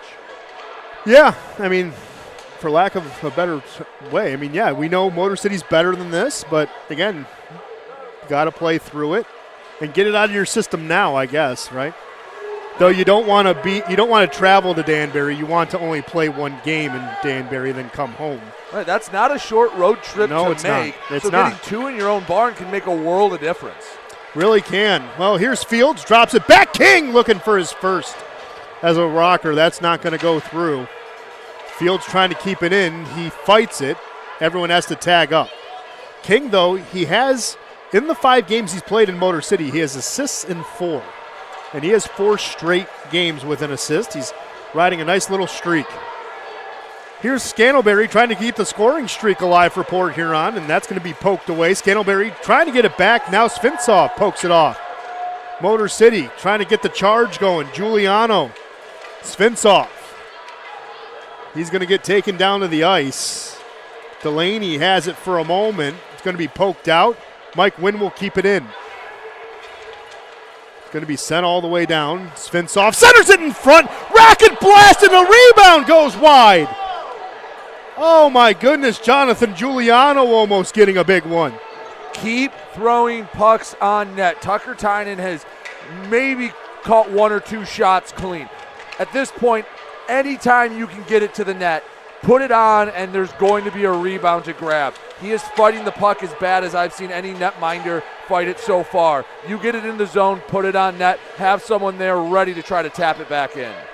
Well, again, the opportunities are there. You just got to bury them. Motor City trying to stop the bleeding right now. They're close. There's Mike Wynn. Good back pressure. Can't get it out, though. That's going to be fired by Schumacher. Rebound picked up by Koash. He'll glass it to center. Chasing after it. Oh, that's a good play by Smith. Smith wide open. And no, cannot take advantage. Tynan was out of home base. Oh, my goodness. But Avery Smith, you like the attempt. Big man showing off a little bit of speed, and that's a way to get noticed in your debut game. Love the fire he's playing with right now. Nearly caused a turnover. Well, Wells sends that one wide. That was deflected. But Smith could have maybe draw a tripping call on Tynan. They did kind of collide. He still tried to make the play, though, and that's what you like to see anyways. Heck of an effort. Yep. Nice shot in the arm for Motor City. But, man, that opportunity right there and the one from Giuliano feels like there's one or two of those a game that the Prowlers just can't seem to capitalize on, and it just leaves you going, man, what if? Well, here's Ross Bartlett. He is the first Rocker to play against the Rockers in our young franchise history. So there's a shot. Gonzalez didn't even have to play. It didn't get all the way through. Stretch pass broken up by Arnott. Now tapped by Miguel Diaz just behind King. Heinzel will take it behind the net. He'll stop, gives it up to the far side. Dalton J has control of it here. Dalton gives this one up. With it now is DeCumbus. Poked off his stick. Motor City, Declan Conway leading the charge. Declan getting ridden out, gets taken out, and it's going to be a call. Declan Conway got tied up. Here's Miguel Diaz. Play will continue. Declan Conway is hurt. Yeah, he's holding the front of his face, coming over to the bench. I believe they'll get a holding call, so it'll just be 2 against Heinzel. But a chance for Motor City to get the lead back. But, man, Ben, I like the way Motor City's responded. I don't like that it took them 3 goals allowed to respond, but I like the way they fought back. And I'm going to be honest, like the way that the young guy, Avery Smith's playing in his debut. Avery Smith is a darn good pickup. At least it looks like it so far. We're only, 35 minutes into his Fed career, but so far so good. Takes us to the media timeout. Brady, what are the shots and if anything has changed in the out-of-town scoreboard? Shots on goal in the second period, 12 for Port Huron, 11 for Motor City. The 3 goals this period, Mitch Jones from Liam Freeborn and Austin Federley, Brian Parsons unassisted, and then Connor Foley from Dalton J. and Vincent DeCumbus. Around the league, we do have at least one change. Elmira still up 1-0 on Danbury. Carolina gets the first one in Virginia. They lead Blue Ridge 1-0. Zeros between Baton Rouge and Columbus. And Binghamton leads Mississippi 2-0, still out in the Empire State. Well, there you go. So far the score I like seeing, still 1-0 in favor of Elmira. Unless, of course, they disconnected from the league scoreboard, which we hope that's not the case. Well, again, take care of your own business. Right. Well, that's what you got to do. Danbury's worried about you. They have the scoreboard. Watch you put yourself in a position where, hey, you take care of your business, that you're going to be in a good spot. But we mentioned earlier, Ben, you talked about in the first period, 5 games coming up against the division leaders, 4 against Columbus, 3 down in Georgia, and 1 against Binghamton. You know Danbury's been sitting back for the last month or so going, this is the stretch where we can catch them. We just need to stay within arm's reach and catch them then. That's why these games against Port Huron are so imperative. Yeah, again, that lead is only 2.5 on Danbury. 2.5 games. Well, Motor City on a Genesis Credit Union power play. It's going to be cleared by Port Huron. Ricky Gonzalez is going to come out of the crease, settles it down for Nick Miguel Diaz. First rush did not look good. Let's see what they do on the second. Miguel Diaz, rink wide pass. Milam can't settle it down. He finally does. Slides it to Delaney. Gives it down low. Chasing after it is Schumacher. Schumacher gives it up to Arnott. Arnott will get an easy clear. So the second push was not good either. And if they have some time in the zone, hey, cycle it through a little bit, but don't try to get too fine. Don't look for the perfect shot. I'd like to see more quantity necessarily than waiting for quality on this power play. Well, right. Again, Sneath's. Right now, I'd take either. Well, it would take some offensive possession. But Sneath's first goal looked like a power play goal. They were cycling it just fine and dandy, and then, see if they can replicate it here. They have 42 seconds of a man advantage, finally in the offensive zone. Going to be given up. Here's Koash from King. Back to King. Koash will go to his bumper. There's a shot, King. There's another rebound in front. Smith trying to get his first, and Parsons and Smith are becoming close friends. Well, it started with an Alex Johnson two-hand shove in the back that put Smith and Parsons in each other's lap. Well, that's not the first. I don't think it'll be the last time both those guys have been jawing back and forth. Finally, Avery Smith and fits right in, doesn't he? Yeah, he took him about a period and a half to fit into this rivalry. Yep. Looks like a grizzled vet in this 18-game series. Well, I think he's your age, actually. I think he's... Oh, he's younger than me. He's, 25? Yeah. See, I always think you're 25. I don't know. You got a youthful face, Brady, even with the mustache. See, you're the one to tell me that. Really? Oh, yeah. People think I'm in my 30s all the time. All the time. Wow. Okay. All the time. Okay. Well, I mean, I don't know. I guess I'm getting older, so everyone just looks. I don't know. I don't know. Everyone always overestimates my age. It is pretty consistent. I wonder what this conversation is. Two officials talking with the Prowlers bench. I don't know if they're telling everyone to calm down a bit, that they're going to tighten it up. That's, I think, what they're doing at this point. Matt Graham's not on the ice, but his mentality definitely is. Nick Miguel Diaz sliding this over. There's Milam with a rip, pushing that one wide. Rebound comes out, settled down by Nick Miguel Diaz. Gives it, deflected just wide by Delaney. He'll pick up his own rebound, slides it to Milam. 10 seconds left now, back down low. Delaney running out of time. 5 seconds, back to Miguel Diaz.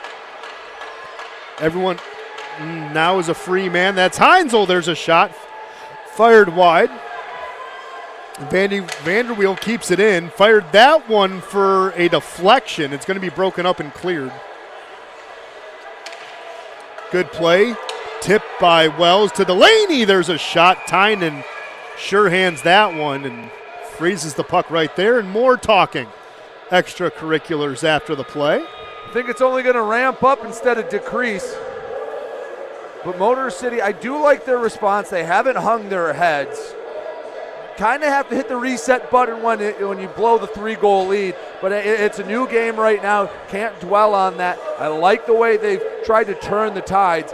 Be really nice to net one before the period ends and get some of that momentum, get some of that positive feeling back in the locker room. Would be nice. 2:40 left in this period. Face off in the offensive zone. TJ Sneath can win the draw. He does. Lane King will pick it up. Lane going around the net. Centers it. No one home for it. Good play by Wynn to give it to Colton.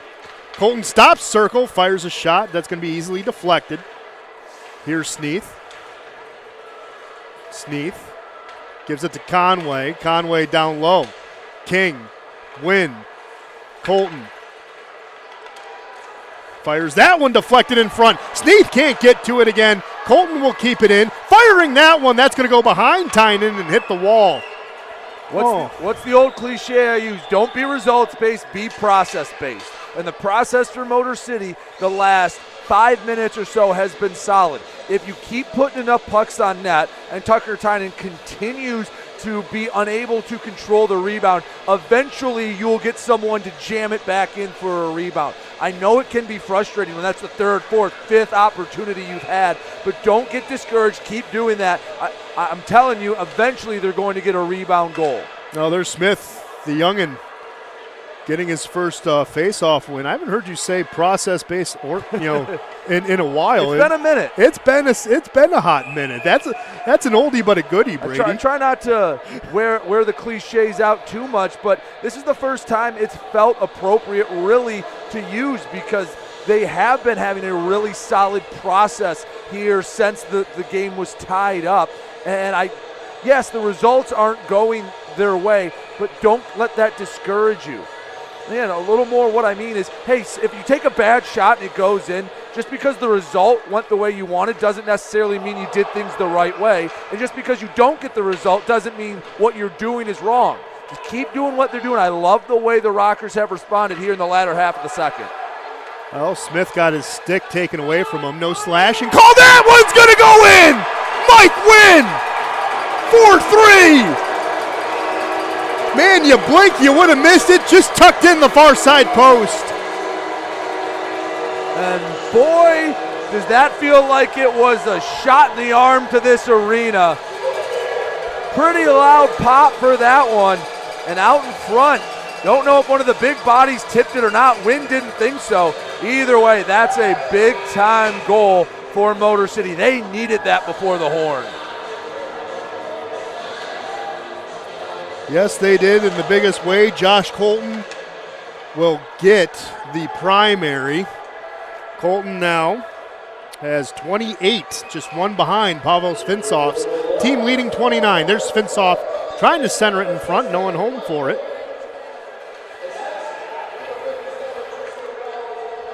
But man, yeah, you're right. This place popped in the biggest way. Everyone was on the edge of their seats, biting fingernails, and Mike Wynn says, it's okay, you guys can breathe now. Well, you could feel it coming, the constant pressure. You felt like eventually they had to get one by Tynan, and they do, and Motor City back on the offensive. This is the level of hockey they played in the first period. Don't know if they took a nap or something in the first intermission, but a heck of a response. Now get through this final 40 seconds, get into the locker room with the lead. Well, there's Connor Foley almost tying it back up in the waning moments here of the second period. 30 seconds left to be exact. Sneath gives it to the near side corner. Tynan will play it. Conway will force the issue. Lane King comes in. Lane shielding the puck. Thought he was going to drop it. Now he does. Danny Vanderweel with it. 15 seconds. Rink wide pass. Now to Miguel Diaz. Flutters and just pushed it wide. One final attack push here. 5 seconds left. Sneath needs to shoot. He does. Tynan saves. And that'll take us to the end of the period. But the last 2:40 was all Motor City, and they got the lead because of it in a big, big way. Brady, what were the shots, and if you could recap the scoring for us as well?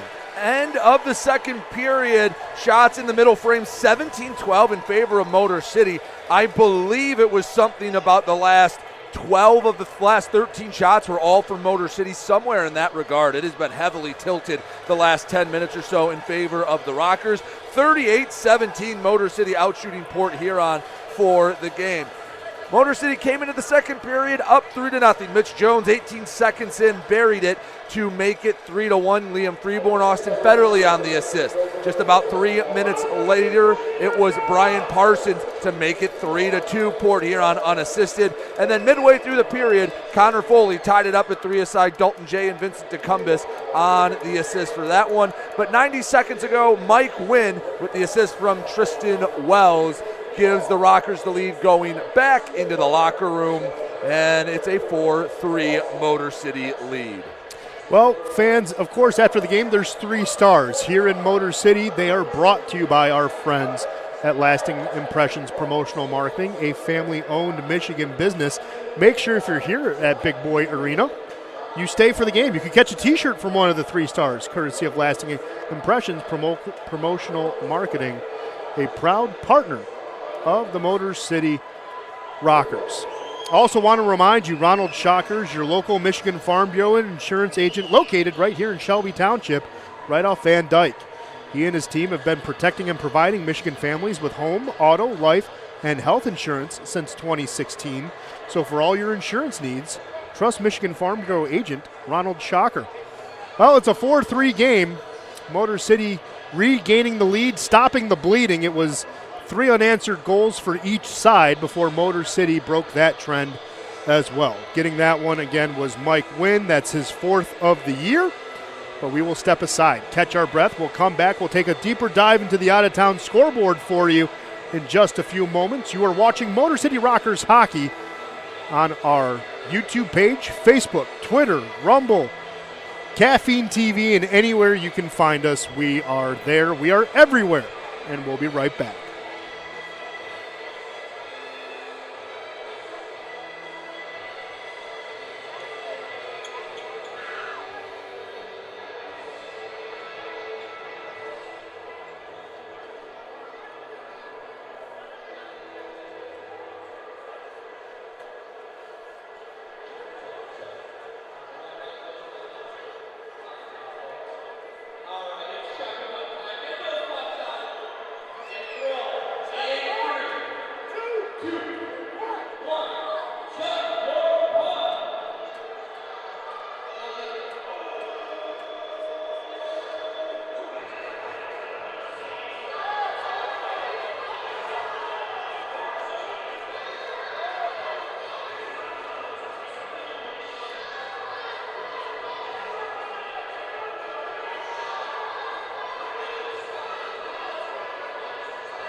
Want to remind you fans that if the Rockers win this weekend, the following Tuesday from 5 to 9, fans with an offer from FanSaves on your phone, you get a free draft upgrade.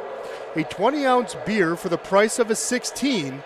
It's draft only, but it's at our friends Slapshots, the bar here that's at the rink. You can cash that in every Tuesday from 5 to 9. So you get off work, you want to unwind a little bit. If the Rockers win, we can help you save money. Again, it is 4-3 here at Big Boy Arena. Let's check out around the league what is happening. Starting, well, let's go to the Apex Center, the Rodeo Barn. Carolina has a comfortable 2-1 lead near the end of the first period. Gus Ford has 2 goals, and Vlasov has the only goal late for the Bobcats. Again, 2-1 out in the Rodeo Barn. We are going to travel to Columbus, Georgia, at the Columbus, Georgia Civic Center between the Zydeco and the River Dragons. They are scoreless after one period. 13 shots in favor of the Zydeco, 12 favor of Columbus, but again, still scoreless down in Georgia, where Motor City will be next weekend. Visit Veterans Memorial, they're done through the first period, but Binghamton is racking up the goals. Jesse Anderson, Cam Clark, and Tyson Kirkby has all 3 goals for Binghamton. They have a 3-0 lead, leading in shots as well, 15-6 over the Seawolves. And last but not least, the game we are keeping a close eye on because it matters. Out at First Arena in Elmira, New York, the River Sharks are trailing Danbury and those pesky Wabbits 2-1. Stephen Klink got the scoring started for the River Sharks, but then Will Berry and, of course, Johnny Ruiz got a power play goal in the second period as they're almost done with the second period out at First Arena.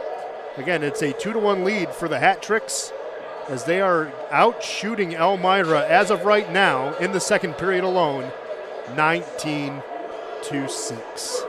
We're going to step aside one more time. We'll come back. We'll have the third period for you right here on the Motor City Rockers Network. Again, Motor City has a 4-3 lead. You're not going to want to go anywhere. It's anyone's game here at Big Boy Arena. So far, the scoreboard, good guys 4. Bad Guys 3. We'll be right back with more hockey for you in just a few moments.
All right, fans, welcome back to Big Boy Arena. I'm Ben Salagi, joined with, as always, the man to my left, Brady Beaton. One final score to keep you updated on in the out-of-town scoreboard in the PWHL. Boston got the first goal. You know that was Hillary Knight who made it a 1-0 game, but Ottawa tied it on a power play goal on a snipe from Emily Clark. They're through 2 periods. It's tied at 1. But here's the cool part. Today's attendance at LCA is 13,736 fans, which is a new American Pro women's hockey record. So congratulations, Hockey Town. You did it. You set the record for the PWHL and women's hockey. Hats off to you. Tip the cap to you. Seems like it's a fun game at LCA. It was fun earlier. The Red Wings won as well in their playoff push. So they got a big win, stopping the 8-game slide. So there's that as well as we check on the out-of-town scoreboard. But we have about 20 seconds before puck will drop here for the third period. Brady, I know you said you would have to nitpick if you wanted to make changes between the first and second. I don't think that's the case between the second and third. Well, yes and no, because the first 10 minutes was, about as good as the first period was. That first 10 minutes of the second period was equally as bad. But the Rockers responded mid-period, got that goal late. Like the way they were buzzing around. Have to be wary. Port Huron's going to come out again with their hair on fire, see if they can nab a quick one. Start of the second, it was only 18 seconds for Mitch Jones to bury one past Gonzalez. Don't come out flat. Be ready for Port Huron, because they're going to come out, try to punch you in the mouth again, and just be ready for that early onslaught. Survive the first 5 minutes.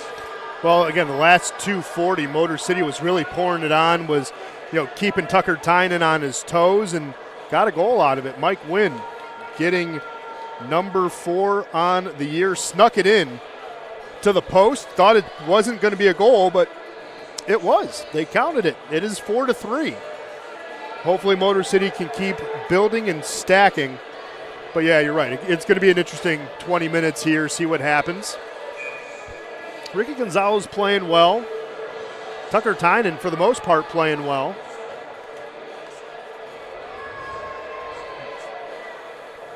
It's Motor City taking their time getting to center ice. Port Huron's ready to play. If body language tells you anything, it seems like the Prowlers want to get one back in the worst way possible. But Avery Smith, who's had a great debut in 40 minutes so far, is going to take the face-off draw at center. Checks his lineman. Everything's ready. He's not going to win the draw. That's going to be Austin Federley. And Port Huron will start the puck here in the third. That's a quick pass broken up. Alex Johnson tried to get that one out. It's going to be kept in. Tynan, the high stick, punching that one away. But here comes Freeborn.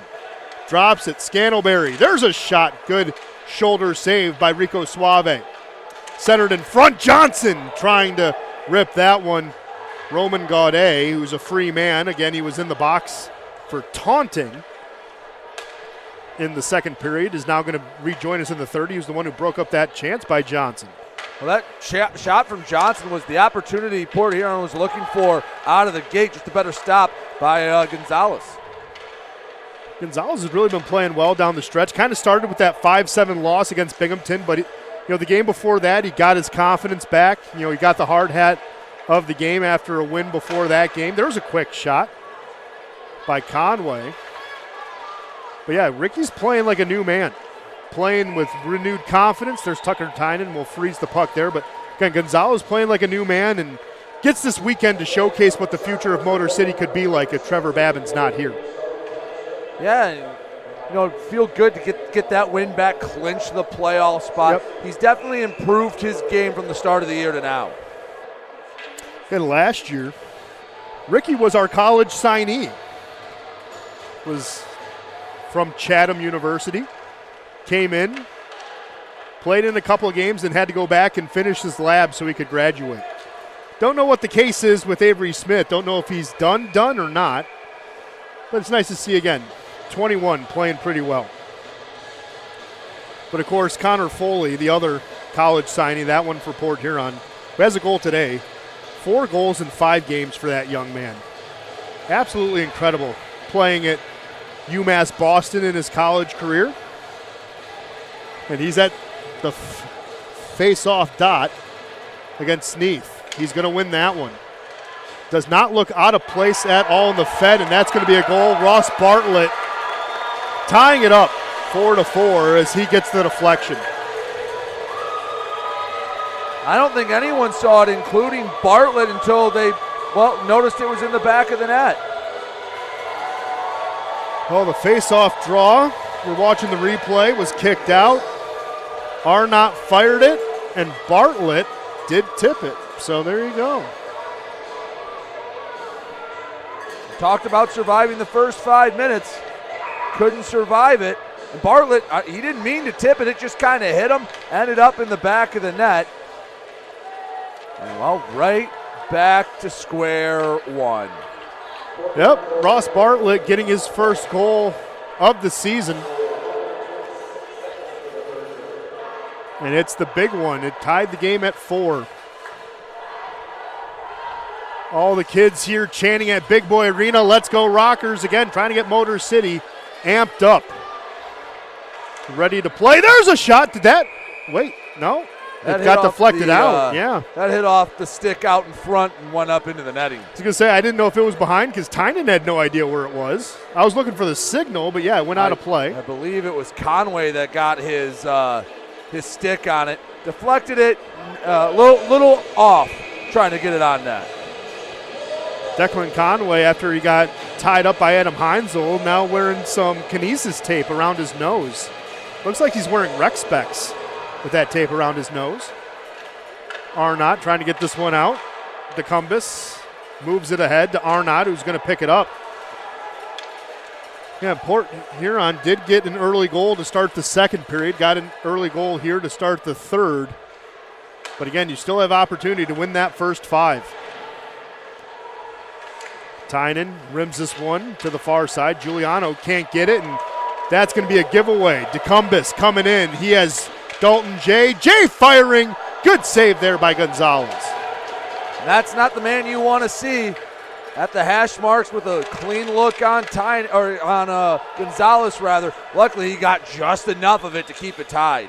Oh, yeah, the sweater and the arm. Got some extra help. Well, here's Mike Wynn, who got the latest goal for Motor City. We'll just flick it on ahead. Tynan will hold on to it, and he'll freeze the puck. Let's see who has the response. Can Motor City get back off the mat after Port Huron comes back with another clubbing blow to tie it at 4 once again?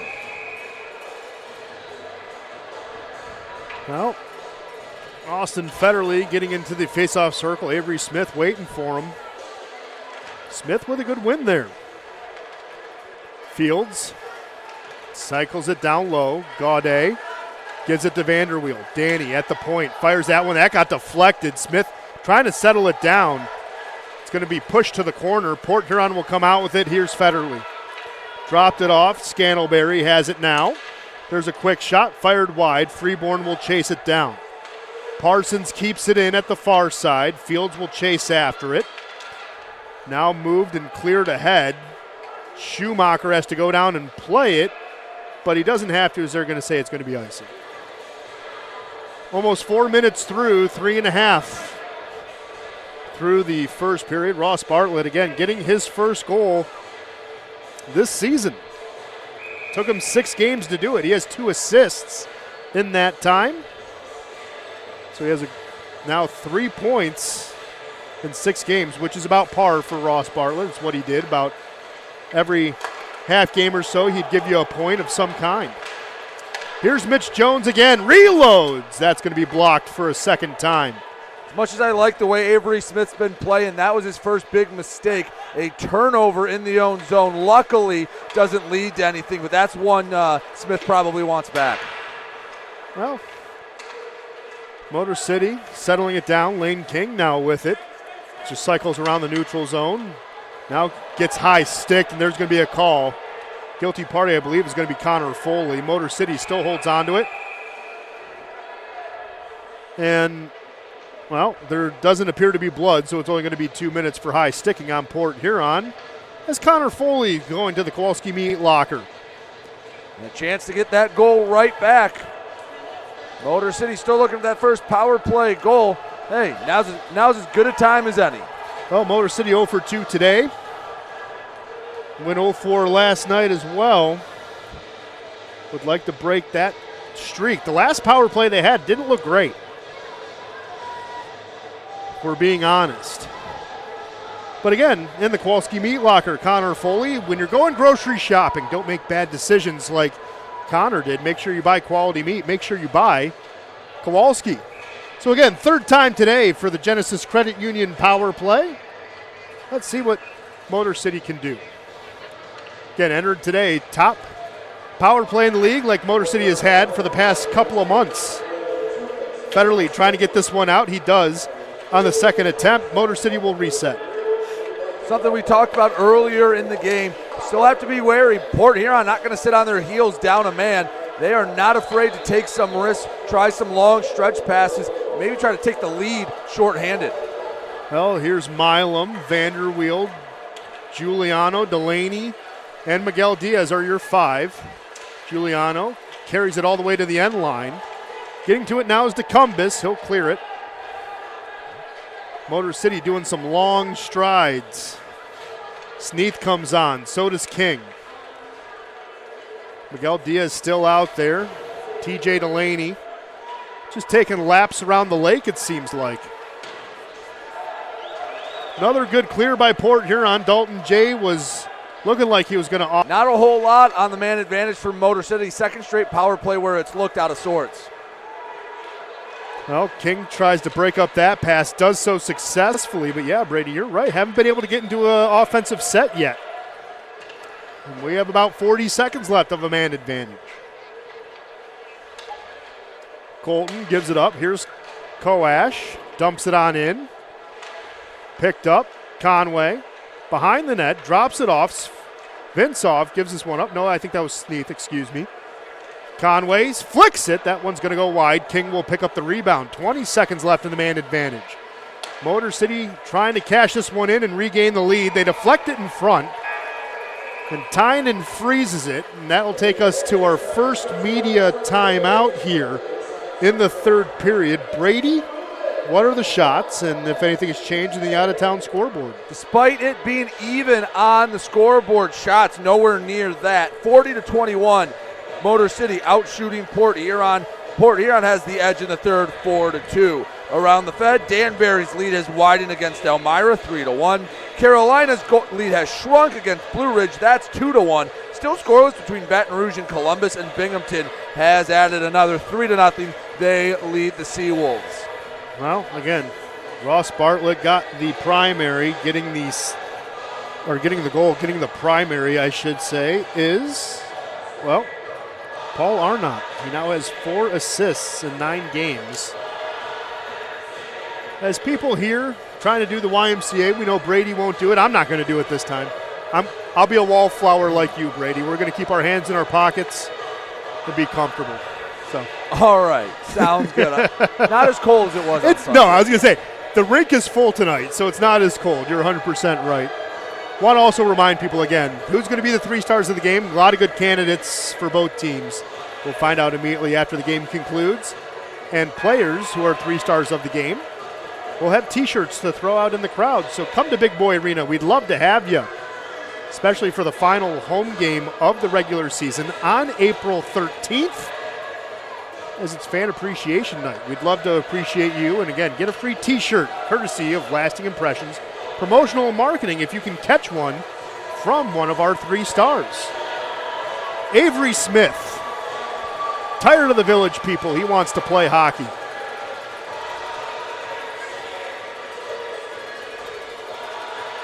Parsons delaying just a little bit. So is Matt Graham. Matt Graham really good at gamesmanship. It's one of the things he does best.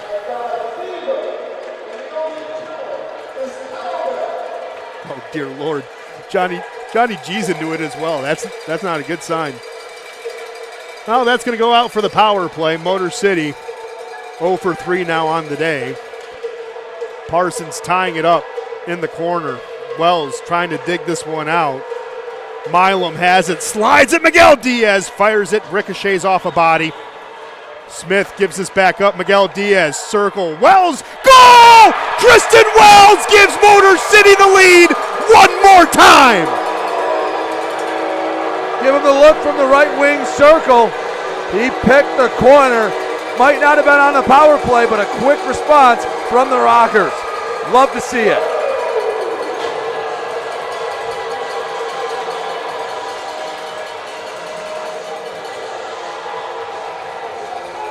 Snaps a 10-game scoring drought. The last time Tristan Wells got a goal was in Port Huron in February 16th. Gets a big one there. Number 5 for him on the year is number 5 on the scoreboard for Motor City. And boy, is that I love the response Motor City's had. Again, don't like the fact that they've needed to respond, but when they've needed to, they've stepped up. Well, Federley trying to respond here in kind. Scantlebury talking behind the play. He went to the ice, no call. Play obviously continued. So Motor City now will flip the ice in their favor. Lane King has it along the wall. Drops it off. Sneath firing shallow angle. Tynan turns the tide. Federley, stretch pass. Bartlett's going to chase this one down. Ross gives this one up. Lane King will pick it up. Gives a rink-wide pass. Declan Conway gives it up to his defense. That's Josh Colton. Going to play catch with Mike Wynn. So guys that haven't gotten a lot of goals this season have chipped in. Mike Wynn, Tristan Wells. You like to see it. Of course, the usual suspects, Koash, Conway, Sneath, started it all, but when you needed it the most, the guys that you don't expect it to give you a lead have given you the lead. Now let's see if they can hold on to the lead. They've done a great job, like I said, scoring when they need to. Now stay on the offensive. Don't let Port Huron get another one to tie it up. Again, 3 points gets you in the playoffs. If it goes past regulation, then, well, you'll have to wait another game for a chance to clinch a postseason berth. Oh, here's Evan Foley, dumps it in. Motor City sends it right back like a bad play to Fish. Here's Finsoff, not flopping around. Good pass to Delaney. Better breakup by Foley. DeCumbus drops it to Jay. Jay and DeCumbus. DeCumbus is way offside. Jay couldn't play it. Motor City will take advantage. Devon Fields has control of it. Taps it to Delaney. Puck's going to come back to center. Danny Vanderweel has it for a moment. This arena is lively right now. You can hear noisemakers, the crowd in a nice little roar, and Motor City's trying to respond in kind. There's Koash shot. Tynan again not holding on to the puck. There's no one there on the doorstep. It was a rush, so couldn't get anyone down low, but still keep putting pucks on. Tynan had a hard time controlling the puck all night long. I mean, Tynan, goals against average, very respectable, 2.49. Save percentage, very respectable, 93%. But this crowd is not going to stay quiet, and Motor City is riding the energy wave that they're providing. There's a shot from the outside, saved by Tynan. Sims drops it. Scantlebury keeping it alive. And it's going to be offside on Tristan Sim, and there's some action in the corner. Gaudet getting into it. I believe he and Scantlebury are going to go at it. Roman Gaudet is throwing fists. I think Milam picked up the initial penalty. Obviously going to be a couple more to put in the score sheet, but I think Milam picked up the initial penalty, and I think when we sort this all out, Motor City's going to be down a man. Well, we'll see. There's Milam going to the box. He's talking it over, though. And Roman Gaudet is saying, my day's done, enjoy the rest of your night. Well, no, they're actually going to just put him in the box. They opened up the door to the ramp, and they said, no, close it. So I apologize. Oh, and look at Ricky being a good teammate, giving Roman his helmet.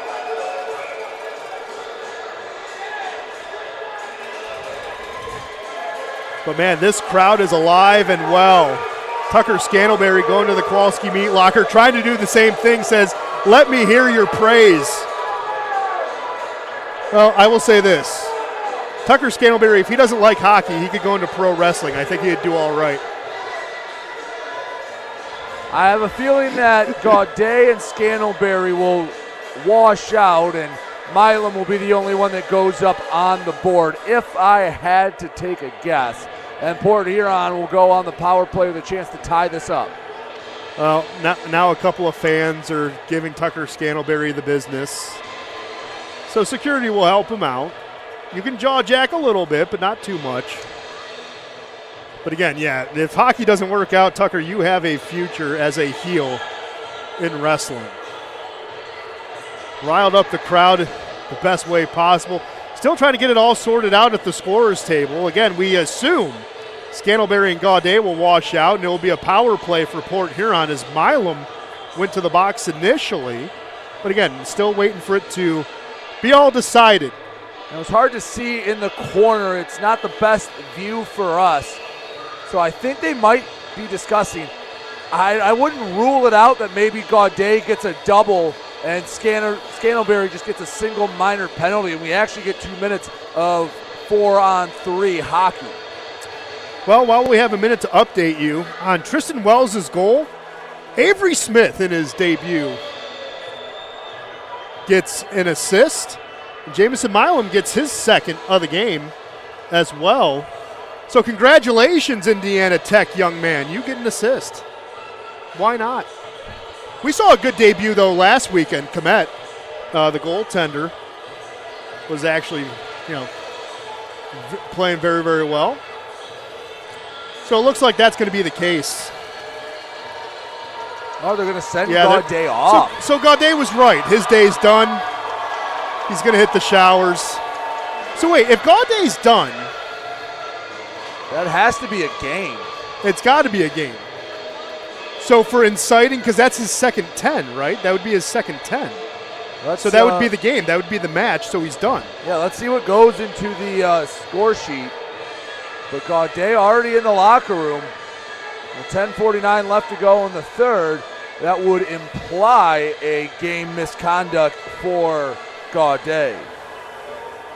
Well, again, Ken and company will get it all sorted out. As of right now, we do know it will be a power play for Port Huron.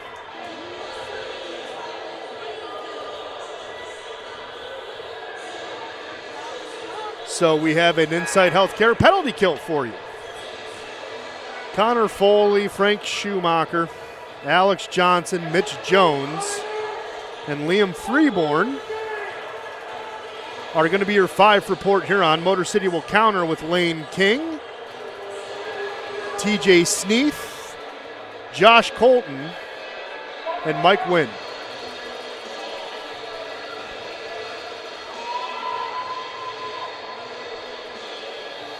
Well, Matt Graham wanted an explanation. The officials gave it to him.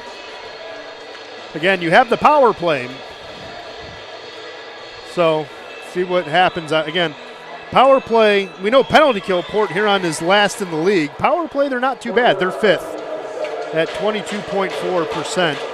Just ahead of Danbury, by the way, who's 6th. So they gave Gaudet and Scantlebury each a fighting, but they tacked on an aggressor game misconduct to Gaudet. That's why his night ended a little early. And then what's Milam's offense? Milam just gets 2 for roughing. Oh, there you go. Simple. Well, Motor City got the clear. Johnson will carry it in. Jones gives it out to the far side corner. Schumacher gives it up. Here's Freeborn. Has it. It's going to turn around, look at his options. Gives it to Johnson. Johnson's going to change positions with Jones. Alex now will attack the slot. Gets into it. Can't get a finger on the trigger. It's deflected wide. Jones picks up the loose puck. Freeborn with it now. Slides it ahead. Foley gives it up to Jones. Minute 5. Jones fires high. Rebound hits the back of the net. There's a center in front. Ricky makes a big save. Connor Foley offering that one. Foley trying to settle the puck down behind the net. Motor City trying to tie it up. Mike Wynn and Josh Colton trying to dig it out. 45 seconds left now in the man advantage. Mitch Jones slides. Freeborn. Ricky makes the save. Oh, Rico Suave.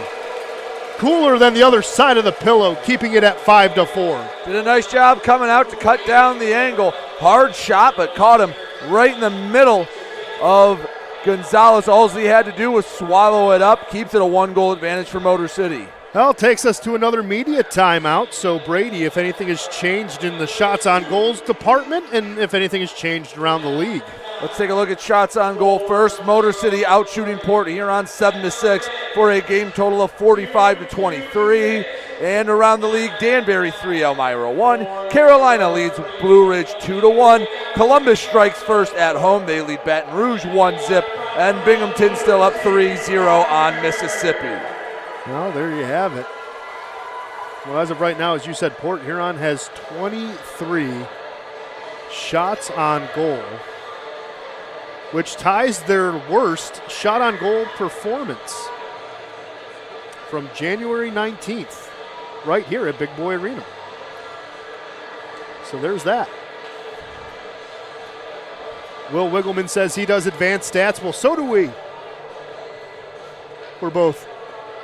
You know, if the teams are rivals, I don't know. I think us and Will are just friends. I don't even think we're rivals. I can't even pretend one way or the other. We like Will. Will's good people. Face-off will be at the far side. Connor Foley again dropping his stick. Jonathan Giuliano will lose the draw. Mitch Jones carries it. Circle. Good block in front. Gonzalez punches it away. Bartlett keeps it alive. Johnson to the far side. Freeborn has it at the far side circle. Bartlett working his way into the crease. Pass. Johnson. Shot fired wide. Jones picks up the rebound. Sends it back behind the net. Bartlett gives it in front. Giuliano tries to clear. And the second attempt, TJ Delaney will walk it in. TJ Delaney killing valuable seconds allows Motor City to get a wholesale change. Pavel Svintsov on. Danny Vanderweel on, and so is Devon Fields. And in 5 seconds, Milam will join him. Motor City gets the clear. Milam is a free man. Back to 5-on-5 hockey. Successful kill for Motor City. Port Huron is now 0 for 2 today with the man advantage. Port Huron did a nice job at the end of that power play. Had some looks from in close. Motor City and Ricky Gonzalez stood tall. Liked the way they finished off that penalty kill. And I think we have some extra words. Brian Parsons didn't like that icing call. Well, neither did Ross Bartlett. Saying he's saying choice words, is Scott Koash was just offering the puck all the way down. Hey, we'll take it. Avery Smith, who has his first pro assist, will go into the face-off circle. Ross Bartlett needs to back up. He attacked the circle. If Ross isn't careful, he's going to go to the box. He's been jawing for a minute, and he said, oh, there you go. That's his first and only warning. Ross Bartlett. Not Ross Bartlett. No. You mean he's confrontational? No. Passionate, competitive spirit, Ross Bartlett? No. Well, here's Ross. Had the puck at his skates, overskated it. Scott Koash avoids a big hit, still holding on to the puck, gives it to Svintsov. Bartlett got away with a slash. That hit the hands. Motor City holding on to it and holding on to a 5-4 lead with 8:11 left here in the third. Looking to get 3 points because that would lock up the playoffs for Motor City, and then it's just seeding at that point. Foley gets hit by Fields into the corner. Puck still free. Parsons doesn't get there in time. Evan Foley does. He recovers. Bartlett will chase it down. Ross Bartlett gives it up along the wall. Motor City trying to keep it in. Good battle. Motor City cycles it down low. Sneath in the corner. Had it there for a moment. Port Huron having a hard time. Lane King got high sticked into the face again. No hand went up. Motor City somehow keeping it in the offensive zone. There's Milam with a hard rip. Tynan gets a pad on it. Motor City still holds on to it. Milam gives it up to Sneath. Sneath slides. King can't get to it. Good break up there by Federley. Sneath had it there for a moment. Parsons trying to come out with it. Man, plays coming kind of back and forth. Pass intended for DeCumbus gets broken up. Motor City carrying it in. Rockers centering it in front. No one home for it. Nick Miguel Diaz has control of the puck. Nick Had it for a moment, taken off his stick. Here's DeCumbus. Slides it, Freeborn, circle, centered. Ricky just pushes it ahead. Giuliano has control of it. We have a delay call. This will be on Port Huron. So they touch it. Adam Heinzel, the guilty party. I think he was jawing behind the play a little bit. Officials had enough. Well, the officials had already said that, everyone was given a warning, so Heinzel will be the one in the box. Going to go in the Kowalski meat locker. 2 minutes. Another power play for Motor City. And Heinzel accepts his fate. Chance to maybe put a nail in the proverbial coffin. And even if you don't control this play, have a better power play than you've had the last couple of times. And it goes a long way into securing this game, securing 3 points, and securing a playoff berth. Well, third time was not the charm. How about number 4 for the Genesis Credit Union power play? Austin Federley talking it over right now. So is Alex Johnson. And then Johnson says he wants Lane King for embellishment. And that's not going to happen. The official said, I've had enough. Dowdy says, go to the face-off circle. Let's play hockey. Prowlers walking on thin ice. Motor City winning the draw. Milam has control of it. Gives it to Delaney. Back to Milam. Vanderweel, Milam. Milam to Vanderweel. Touched Miguel Diaz. Delaney goes to the slot. Gives it to Danny. Vanderweel fires. Good save by Tynan. Rebound picked up by Delaney.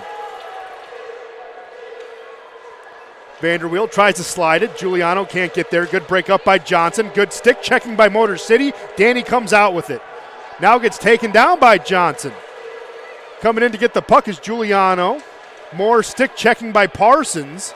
And man, there's a hard battle for this one. Motor City and Port Huron, they call it the Battle of I-94 for a reason. They're just going at it left and right. Someone's going to the box, and Danny Vanderweel didn't waste much time skating over. No, Danny said, yeah, that's me. He immediately said, yep, I got my 2 minutes worth. I'm going in. That's an effective kill for Port Huron. Now we'll have 4-on-4 hockey for a minute 8.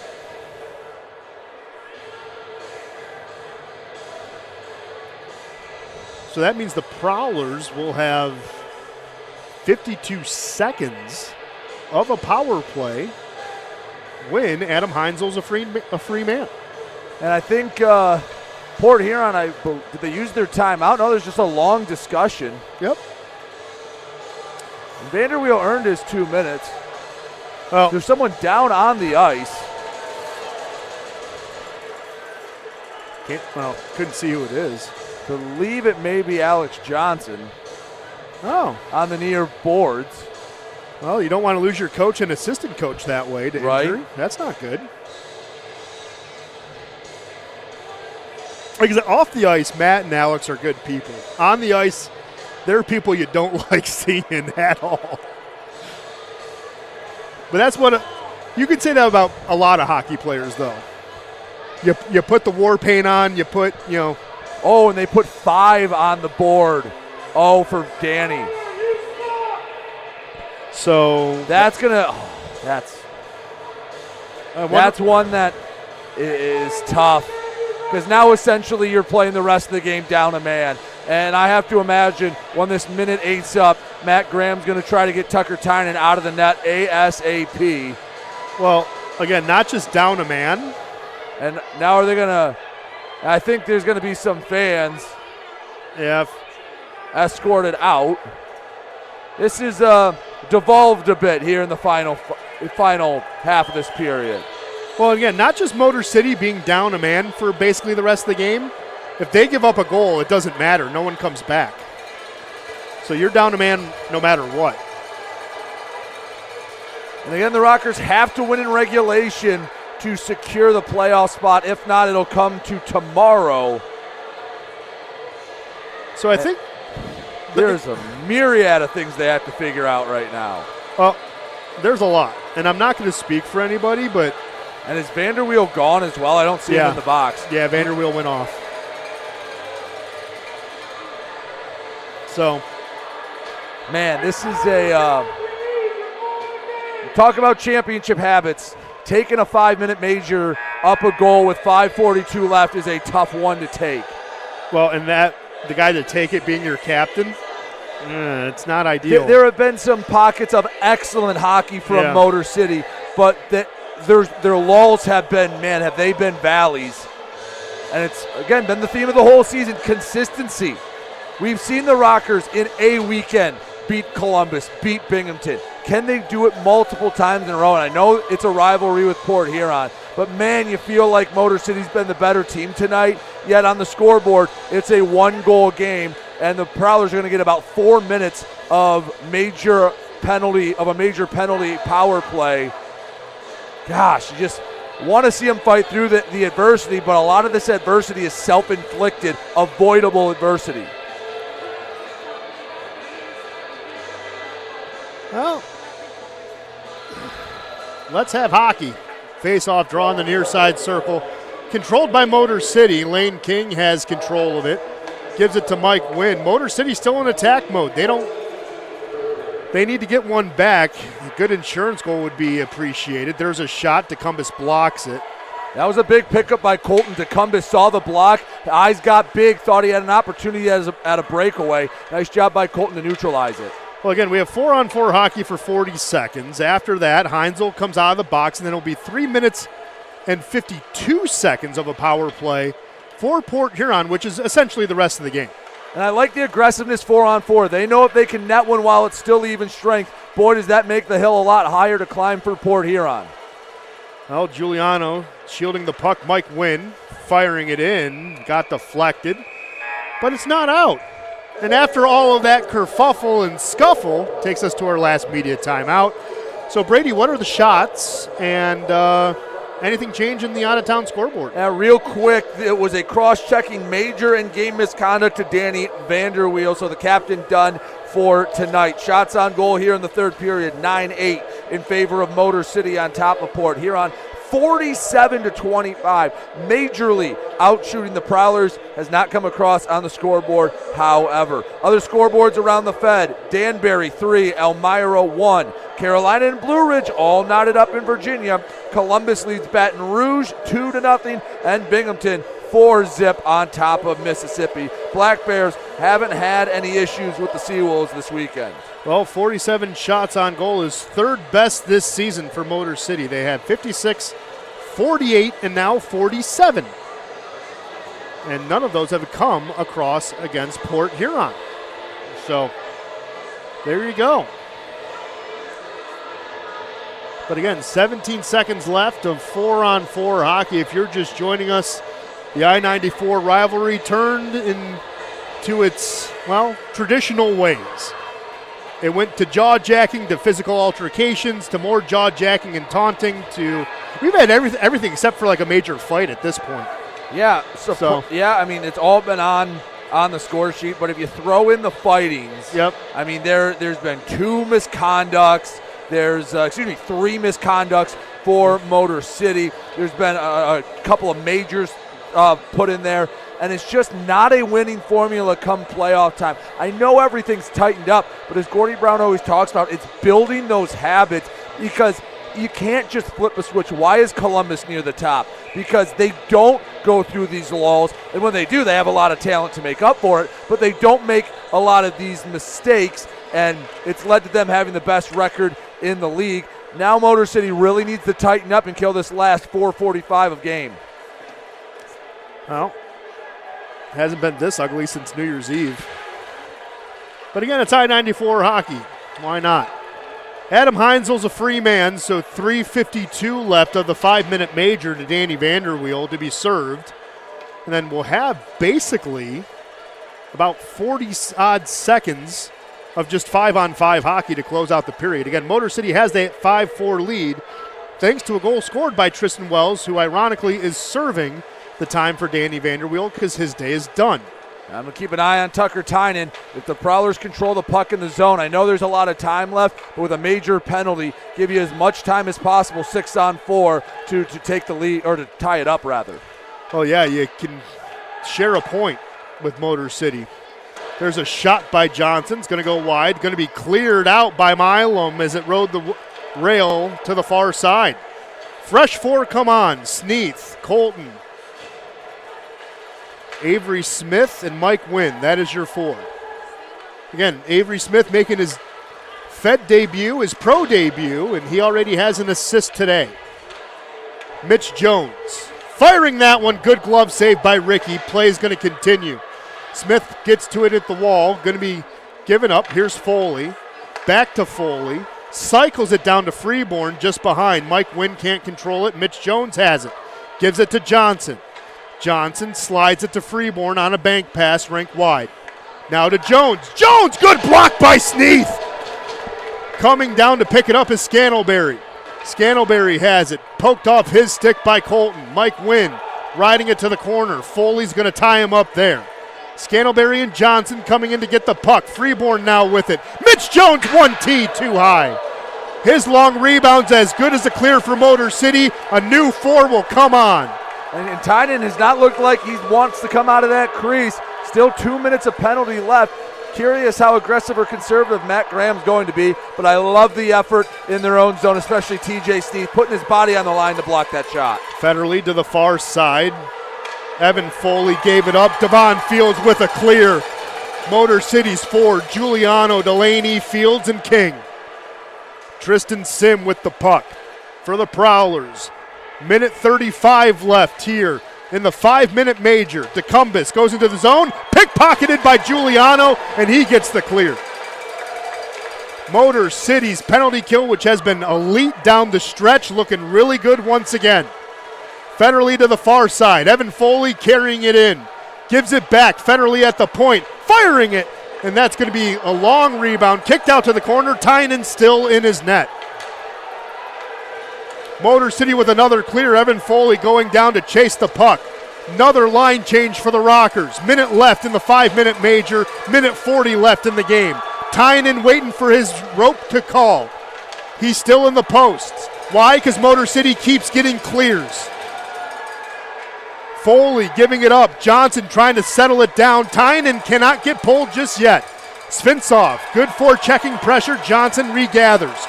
Johnson fumbles the puck again. Gives it up to Scantlebury. Puck's going to come out to the near side. Miguel Diaz can swipe at it, and he does. 30 seconds left. Rink wide pass. Scantlebury has it. Tynan still in his net. There's a shot. Rebound. Nope. Gets deflected. Motor City gets another good clear. Tynan is going to stay in the box.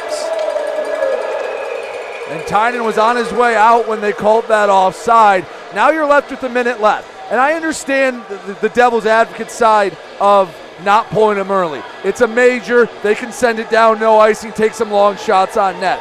But you had an opportunity between 4 minutes and about 2 minutes left to get him out and have continuous 6-on-4.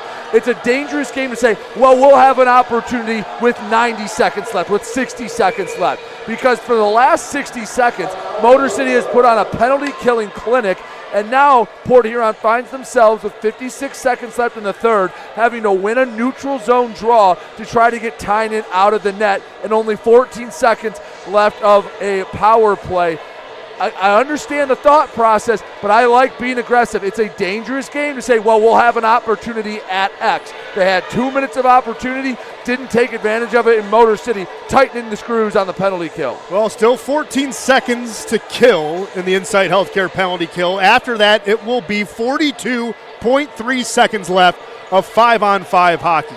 Matt Graham has called a timeout. As Brady said, there will be a face-off draw at center ice, and Tucker Tynan is still staying at his crease because Motor City's done a good job not only killing this power play, but keeping Tucker Tynan attached at the hip to his 4x6.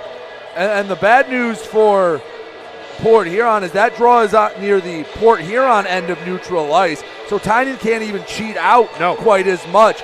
Big draw at neutral ice because, again, if Motor City controls it, not only does it prevent Tynan from coming to the bench, but it also allows you to kill the last 14 seconds and go back to five-a-side hockey for the moment. Well, everyone here at Big Boy Arena starting to get loud. Feels like a playoff atmosphere, and for all intents and purposes, it is. Connor Foley, TJ Sneath. Foley wins the draw. Freeborn kicks it to Jones. Back to Johnson. Tynan's going to come out. Freeborn carries it in. It's going to be 6-on-4 for 4 seconds. Tristan Wells is going to come out of the box. He's a free man. It's 6-on-5. 40 seconds left here, 5-on-4.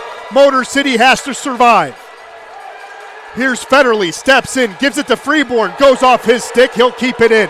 30 seconds left, Motor City gets the clear. That puck's gonna roll to the far side boards. Sneath and Freeborn in a race, and they will call icing. 20.4 seconds left in this contest, and the faceoff will come down 200 feet. Was almost able to keep it in that corner, but alas, another draw, and 20 seconds away from the postseason. I like the way the Rockers have fought through some adversity in this one.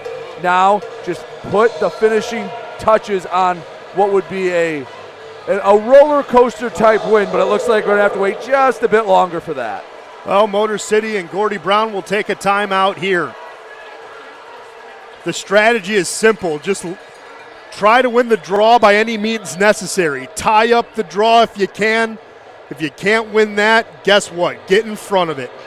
Form a purple wall in front of Ricky Gonzalez and survive the next 20 seconds. You do not want to split a point with Port Huron. You want all three. All three means you are in the playoffs no matter what.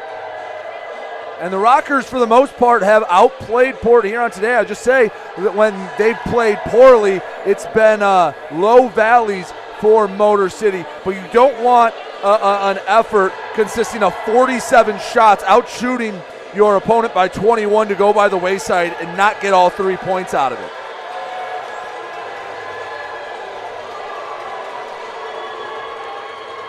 Well, the fans here at Big Boy Arena are going to do a first. We have the wave. And it went, well, not bad. It actually carried the whole arena. Congratulations, Motor City. You did the first wave. You did it well. The group that I call the Teenage Mutant Ninja Turtles, that's Mark, that's Ralph, that's Karen, getting the wave started. They're our rowdiest bunch. And the wave is going. Playoff atmosphere here at Big Boy Arena, but we still have 20 seconds to play. Foley and Sneath. That's going to be a face-off win and a clear for Motor City. Pressuring is King. Sneath gets it back to him. King can get his first. He does! Oh, Wade King gets his first as a Rocker, and it's a big one.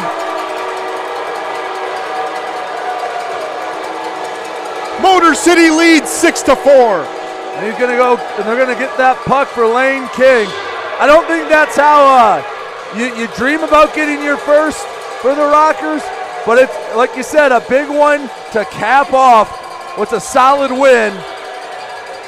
And Motor City going to be headed back to the postseason. Well, we've been in the league for 2 years. We're going to be in the second season for another year. Lane King has extended his point streak now to 5 games. It's his first goal of the season. He now has a goal in 18, and everyone here at Big Boy Arena is going nuts on Youth Sports Night. A big, big win. Motor City beats Port Huron 6-4. Hello, playoffs. Now we just play for seeding. And again, there were some moments in this game, there were stretches in this game where we go, man, that's a championship level team. There were some moments that weren't, but the Rockers get all 3 points in a game where they should have earned all 3 points. Now, have to be able to rebound from an emotional win, come back tomorrow and work on even more consistency. Hey, love the atmosphere, love the energy, love the response from the Rockers. Like you said, Ben, now all attention turns to home ice. Yep, can Motor City secure home ice That is the question. Danbury nipping at our heels. But Motor City will keep them at bay for another day. As we wait for everything to get settled down at the scorers table, we know the 3 stars are always brought to you by Lasting Impressions Promotional Marketing. Lasting Impressions, they did Happy Feet. Trevor Babin is in Kalamazoo, but Nick Miguel Diaz, Scott Koash, and Declan Conway did it without their goaltender. But, again, the 3 stars of the game are brought to you by Lasting Impressions. Brady, do we know who the 3 stars are? Yes, the 3rd star in his debut, Avery Smith, did a heck of a job flying around. He earns the 3rd star tonight. 2nd star, TJ Sneath. He was all over the ice. And the most impressive play, the block shot in that penalty kill near the end of the game. And the 1st star, the man that put it away, Elaine King, gets the 1st star.